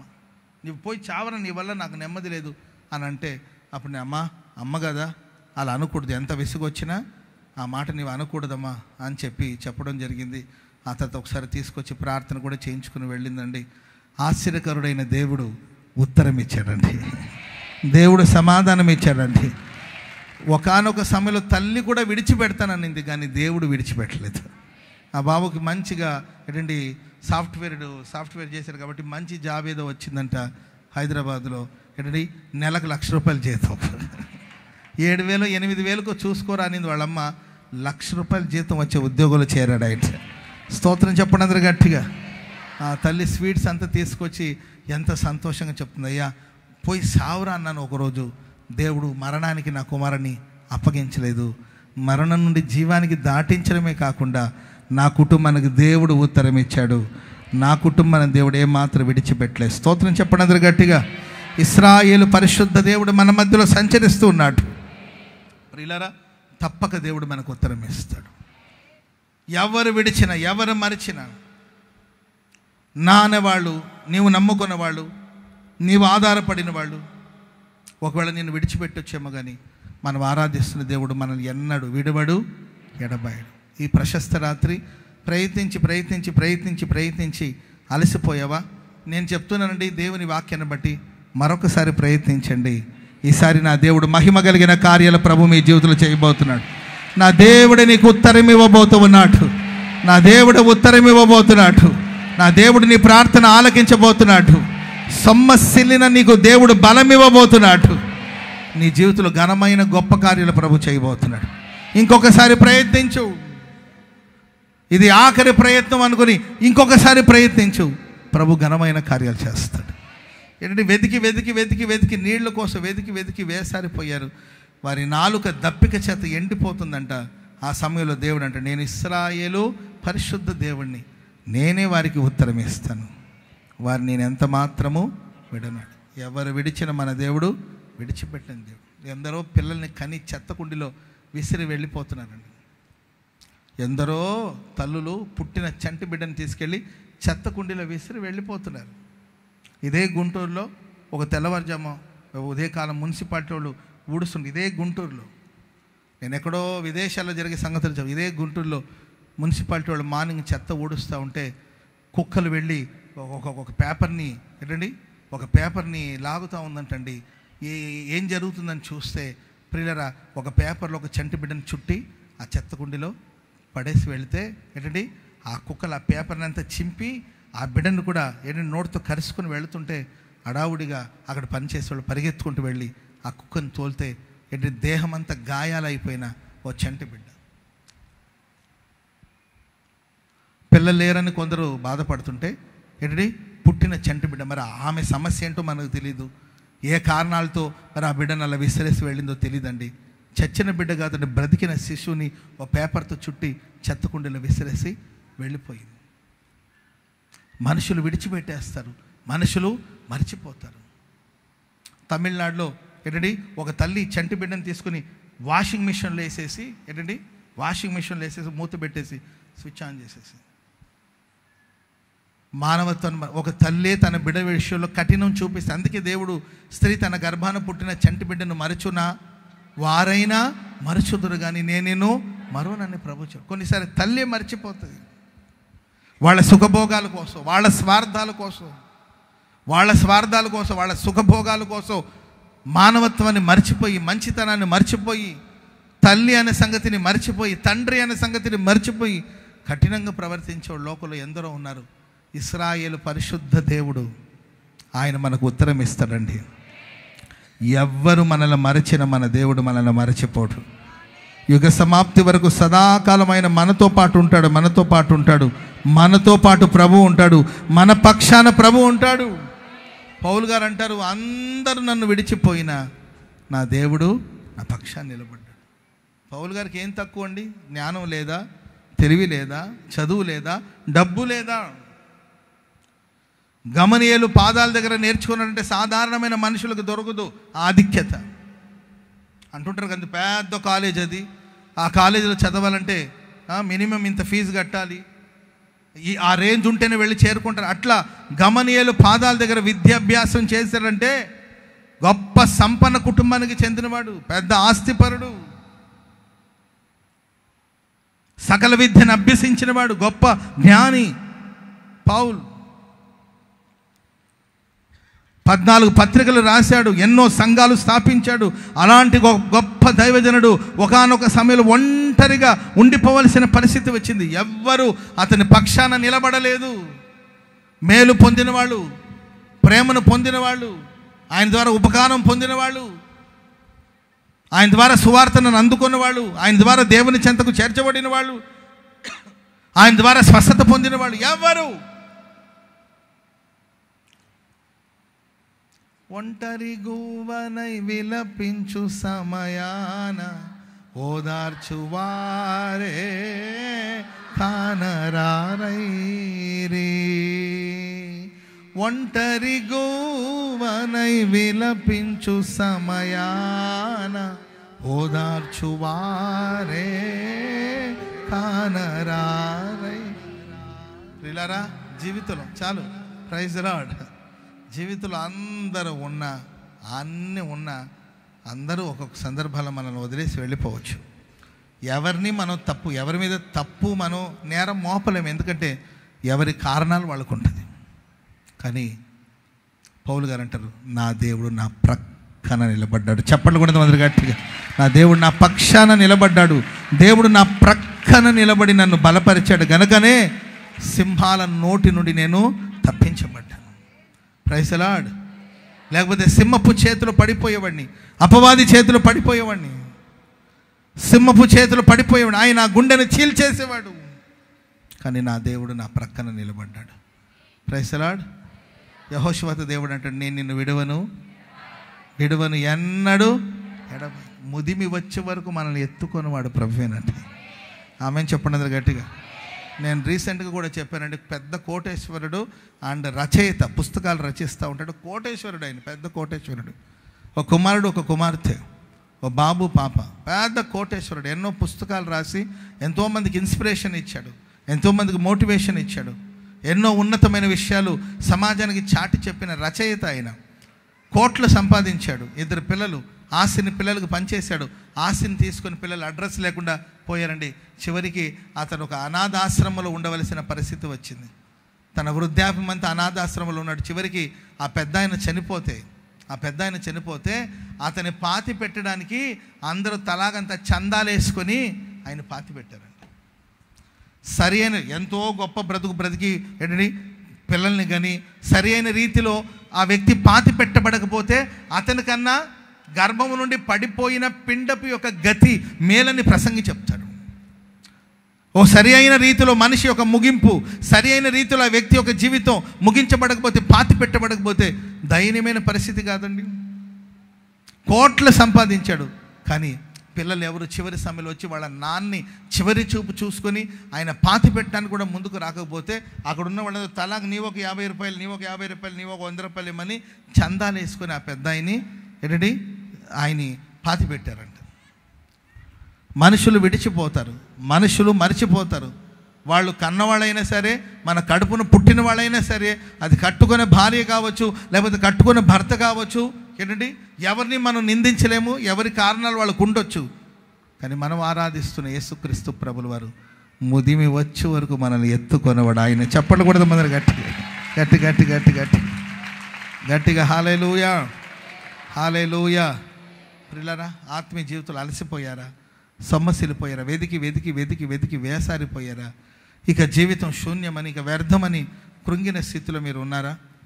నేను విశ్వసిస్తున్నానండి, నా దేవుడు నిశ్చయంగా మీకు ఉత్తరం ఇవ్వబోతున్నాడు. మీరు ఏదైతే వెతుకుతున్నారో దాన్ని దేవుడు మీకు అనుగ్రహించబోతున్నాడు. వెతకండి, మీకు దొరకబోతుంది.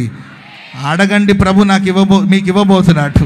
అడుగుడి, మీకు దేవుడు ఇవ్వబోతున్నాడు. అడుగుడి, మీకు ఇవ్వబోతున్నాడు. తట్టుడి, మీకు తీయబడబోతుంది. వెతకండి, దేవుడు మీకు అనుగ్రహించబోతున్నాడు. నేనే మీకు ఉత్తరం ఇస్తాను. ఆమెను చెప్పండి గట్టిగా.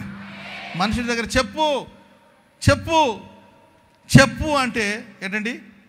ఏం చెప్పాలి? చెప్పు, ఏదో ఒకటి చెప్పు. నువ్వు నాకు సమాధానం కావాలంటే వాడు సమాధానం చెప్పేవాడైతే ఎందుకు ఆ పని చేస్తాడు చెప్పండి? చెప్పు, నాకు సమాధానం చెప్పు. నిజంగా నువ్వు నన్ను ప్రేమిస్తున్నావా? సమాధానం చెప్పమంటే ఏం చెప్తాడు వాడు? అర్థమైందండి?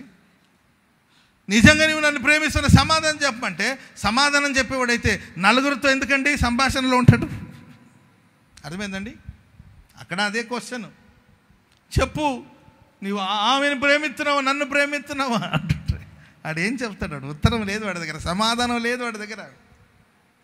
కలిసి ఉన్నారని అనుకుంటున్నారు, ఆయన ఎప్పుడో వదిలేశాడు.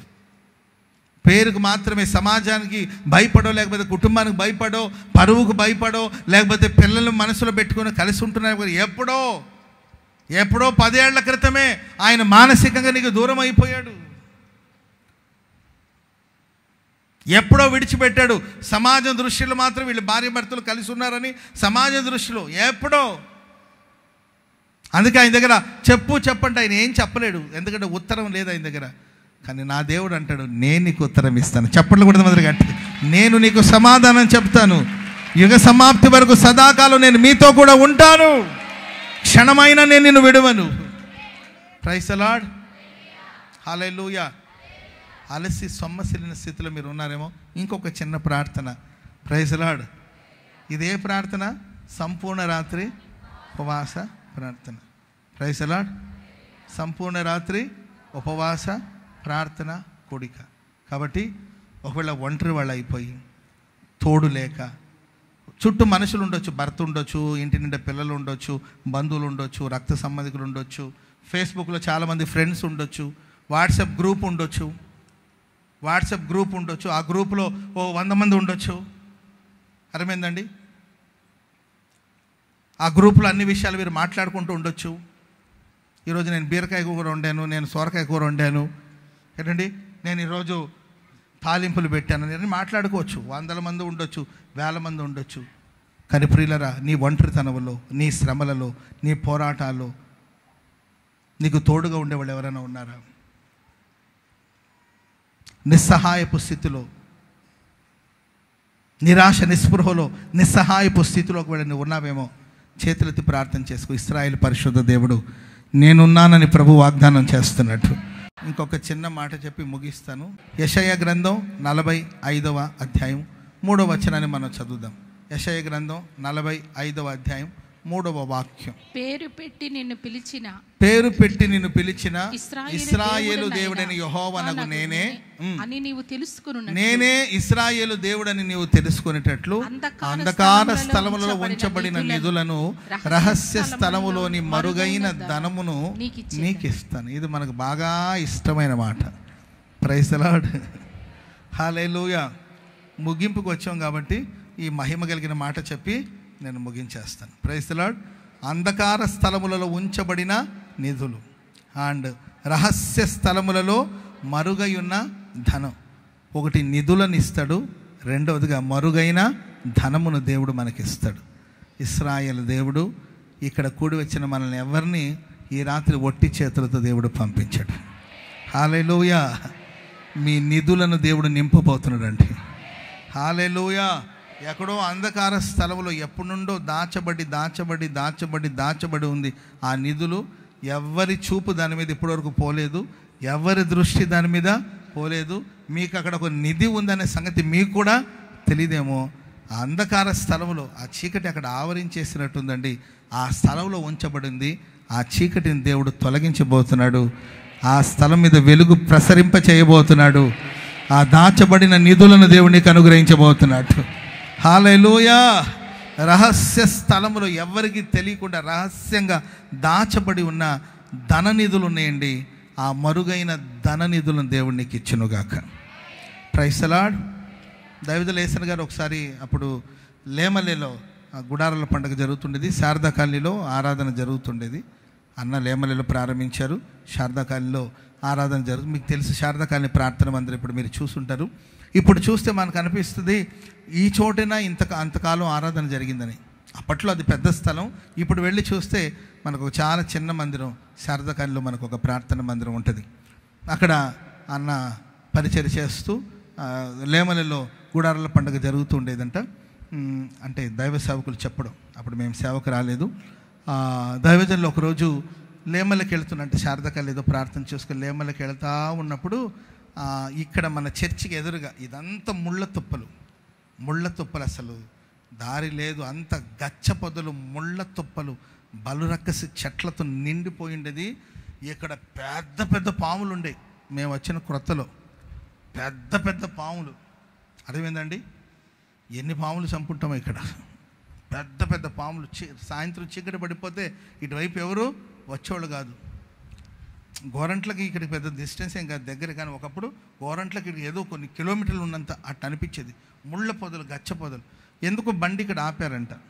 వీరేంద్ర కుమార్ గారని యేసన్ గారికి చాలా ప్రియమైన సహోదరులు, యేసన్ గారిని ఎంతో ప్రేమించిన సహోదరులు వాళ్ళు. అన్న యేసన్ గారు వీరేంద్ర కుమార్ గారు ఇద్దరు కలిసి ఇటు వెళుతున్నప్పుడు మాట్లాడుతూ ఉన్నారంట.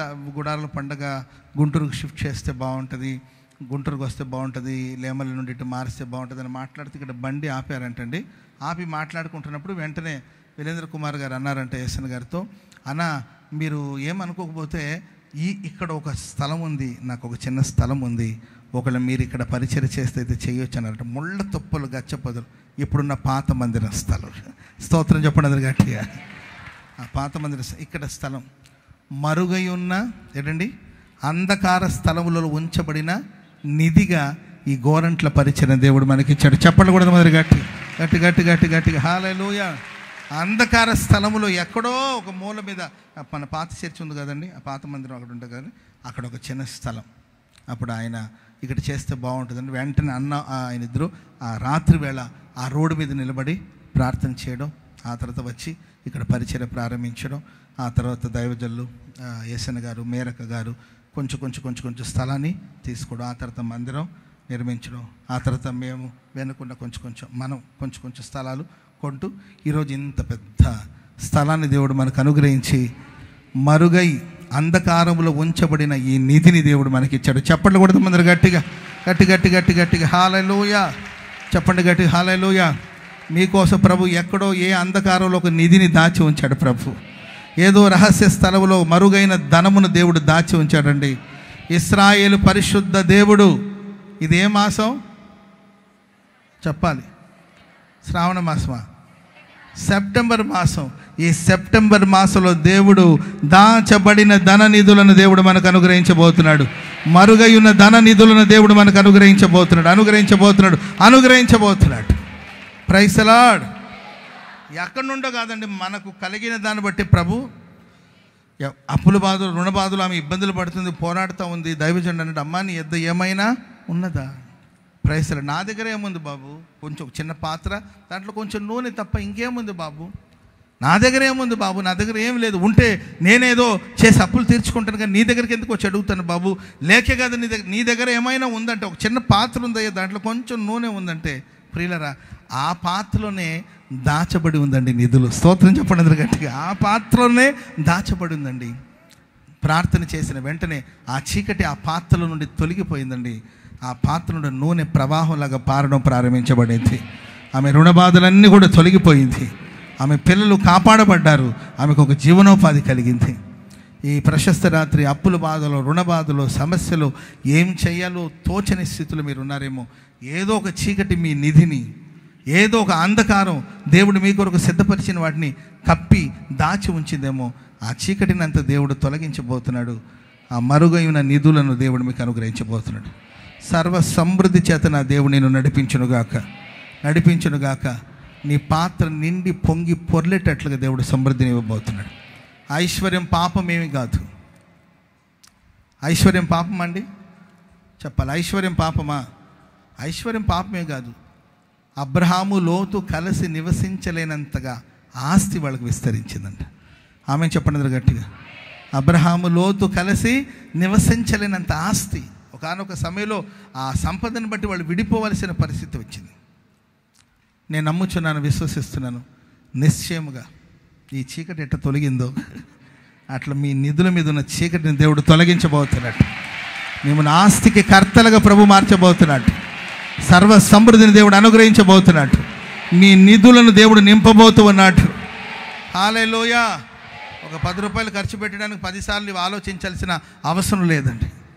ఒక 10 రూపాయలు ఖర్చు పెట్టాలన్నా, ఒక 10 రూపాయలకి ఏదైనా కొనాలన్నా 100 సార్లు నీవు ఆలోచించాల్సిన అవసరం లేదండి.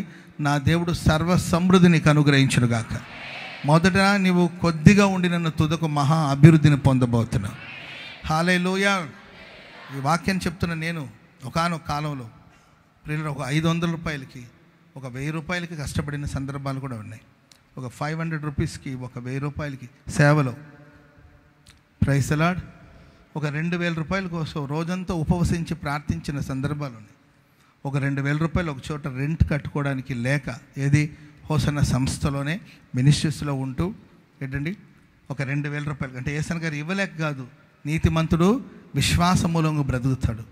మీకు ఏది అవసరమైనా ఆకాశమందు ఆసీనుడైన దేవుని వైపు చేతులు చాపి ప్రార్థించాలి. పరలోకమందున దేవుడు మీ అవసరాలు తీర్చలేక కాదు. దేవుడు ఏసన్ గారు ఎంతోమందికి ఏసన్ గారు సహాయం చేశారు, లెక్కలేనంత మందికి సహాయం చేశారు ఏసన్ గారు. కానీ ఆయన కుడి చేతులు ఇచ్చింది ఎడమ చేతికి తెలియనివ్వలేదు.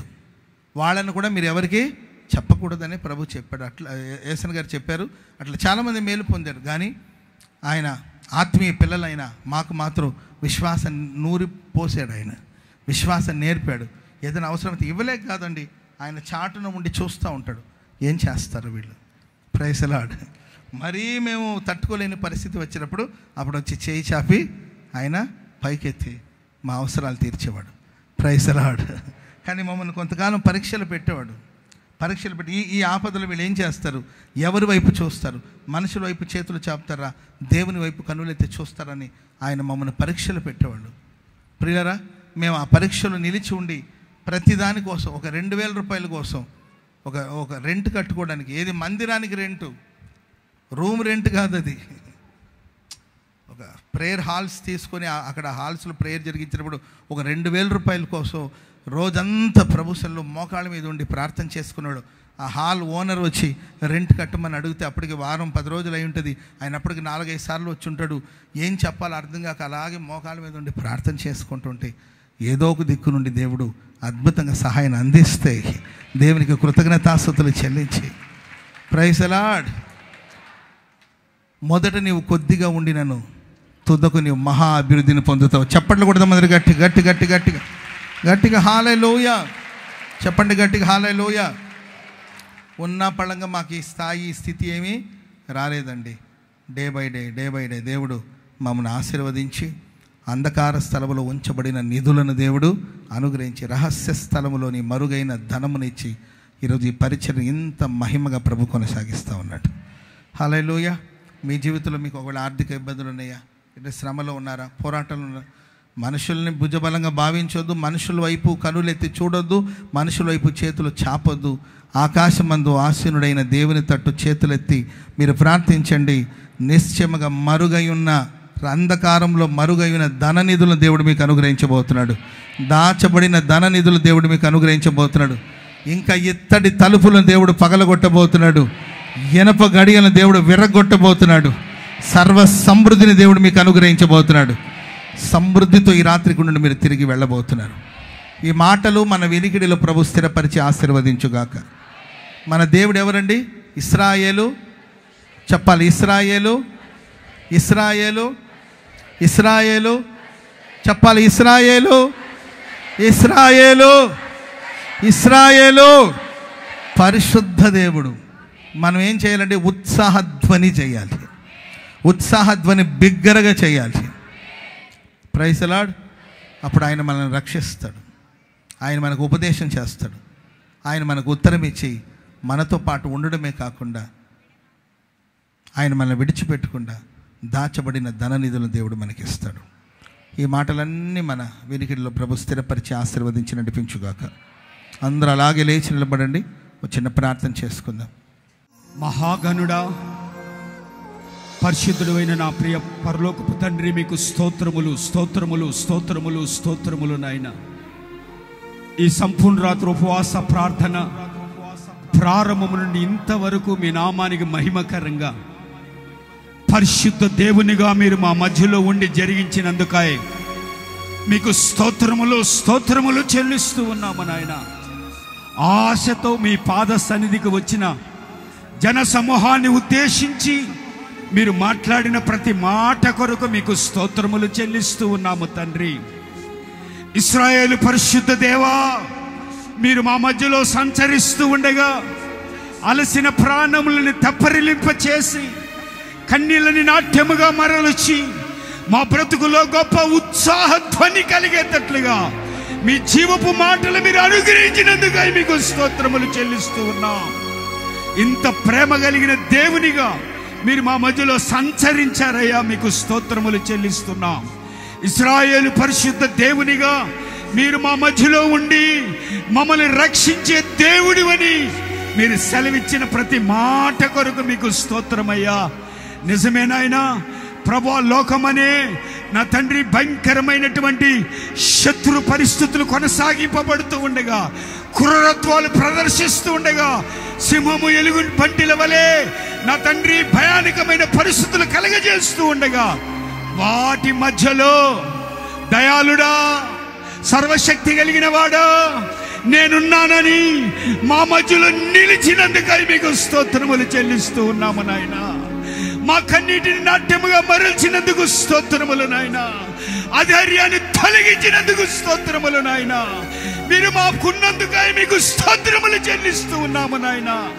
ఒక్కొక్కరి వెన్ను తట్టి అధైర్యముతో ఉన్న బిడ్డలని విడుదల కలగజేసి నేనున్నానని ధైర్యపరిచినందుకు మీకు స్తోత్రము నాయన. అంతము వరకు రక్షించగలిగిన సమర్థుడివి, శక్తి కలిగిన దేవుడివి నాయన. నా తండ్రి మీకు స్తోత్రములు నాయన. ఏ ఏ పరిస్థితులలో నీ సన్నిధిలో నీ బిడ్డలు చేరి వచ్చారో ఈ రాత్రి తేటగా మీ దాసుని ద్వారా మీ మాటలు తెలియజేసినందుకై మీకు స్తోత్రములు నాయన. ఇశ్రాయేలు పరిశుద్ధ దేవునిగా మేము నడవవలసిన త్రోవని మమ్మల్ని నడిపించి చక్కటి మీ ఉపదేశాలు మాకు అనుగ్రహించి నడిపించే దేవుడివైనందుకు మీకు స్తోత్రములు నాయన. ఆలోచన చేత నడిపించగలిగిన దేవుడివి, చెయ్యి పట్టి నడిపించగలిగిన దేవుడివి, చీకటి పారద్రోలి వెలుగులో నడిపించగలిగిన సర్వశక్తి కలిగిన దేవుడివైనందుకు మీకు స్తోత్రములు నాయన. తండ్రిగా మాకు తోడై మీ ఉపదేశము చేత నడిపించే సహాయము చేయమని అడుగుచూ ఉన్నాము నాయన. పర సంబంధమైన ఆలోచనలు మీ ప్రియబిడ్డలమైన మాకు మీరు అనుగ్రహించి, వ్యాపార రీత్యా, కుటుంబాల రీత్యా, ఉద్యోగాల రీత్యా, యవన బిడ్డల రీత్యా మీ ఆలోచనల చేత నడిపించి మీరు మహిమ పొందమని అడుగుచున్నాము నాయన. సర్వశక్తి కలిగిన వాడా, ప్రభా, పరిశుద్ధ దేవునిగా నేను మిమ్మును విడవను అని మీరు మాట్లాడిన ప్రతి మాట కొరకై మీకు స్తోత్రములు నాయన. మాకు ఉత్తరమిచ్చే దేవునిగా మా మధ్యలో ప్రత్యక్షమైనందుకు మీకు స్తోత్రములు చెల్లిస్తూ ఉన్నాం. ఇంత గొప్ప దేవునిగా మీరు మాకు తోడై ఉన్నందుకు మీకు స్తోత్రము చెల్లిస్తూ ఉన్నాం ప్రభువా. నా తండ్రి, చాపబడిన హస్తాలు కాపాడబడలేకపోవచ్చు నాయనా, ఎగతాళికి అప్పచెప్పవచ్చు నాయనా, అవమానములు దించివేయవచ్చు నాయనా. నమ్మదగిన సహాయకుడా, మీ వైపుకు చాపబడిన చేతులని మీరు మర్చిపోయే దేవుడు కానే కాదు తండ్రి. నా ప్రభువా, మా పక్షాన నిలిచి మా ప్రతి మొరని ఆలకించి ఉత్తరమిచ్చే దేవునిగా మీరున్నందుకై స్తోత్రములు నాయన. అనేక విషయాలు వాక్యము వింటూ ప్రార్థనలు చేసి ఉన్నాము నాయన. ప్రతి ప్రార్థన మీరు ఉత్తరం ఇస్తున్నందుకై మీకు స్తోత్రములు నాయన. ఆలకించే దేవుడివి, మా మధ్యలో సంచరించిన దేవుడివి, అభిషక్తునిగా నిలిచిన దేవుడివి నాయన. మీకే వందనాలు, స్తోత్రములు చెల్లిస్తున్నాం. ఏ ఒక్కరిని విడవక మీ హస్త బలము చేత ఒక్కొక్కరిని ఇశ్రాయేలు పరిశుద్ధ దేవ మా మధ్యలో సంచరించుచున్నవాడా, శత్రువుల మధ్యలో మా తల ఎత్తుకునేటట్లు చేయగలిగిన నా తండ్రి, ఈ ప్రజావాహిని మీరు ఆశీర్వదించమని అడుగుచూ ఉన్నాము నాయన.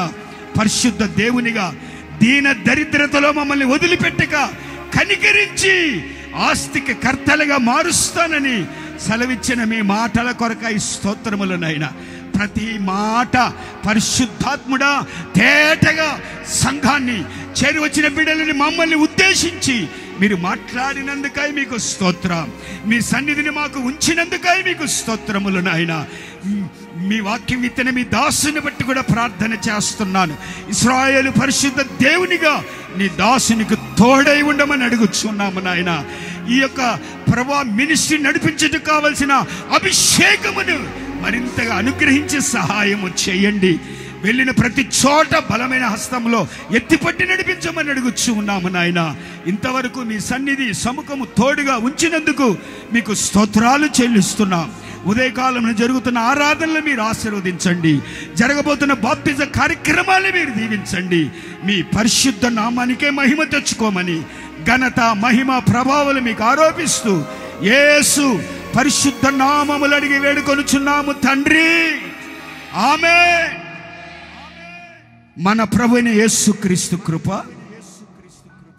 తండ్రి అయిన దేవుని ప్రేమ, పరిశుద్ధాత్మ దేవుని అన్యోన్య సన్నిధి సహవాసం, ఇశ్రాయేలు పరిశుద్ధ దేవుని వాగ్దానములని విశ్వసించిన ప్రతి బిడ్డకిని, చేరువచ్చిన మనకి, కార్యక్రమాన్ని వీక్షించిన వారికి, దైవ వాక్యోపదేశము చేసిన తన దాసునికి సదాకాలం కృపాక్షేమములు సన్నిధి తోడై ఉండి నడిపించును గాక. చెబుదాం ఆమేన్. హల్లెలూయా, హల్లెలూయా.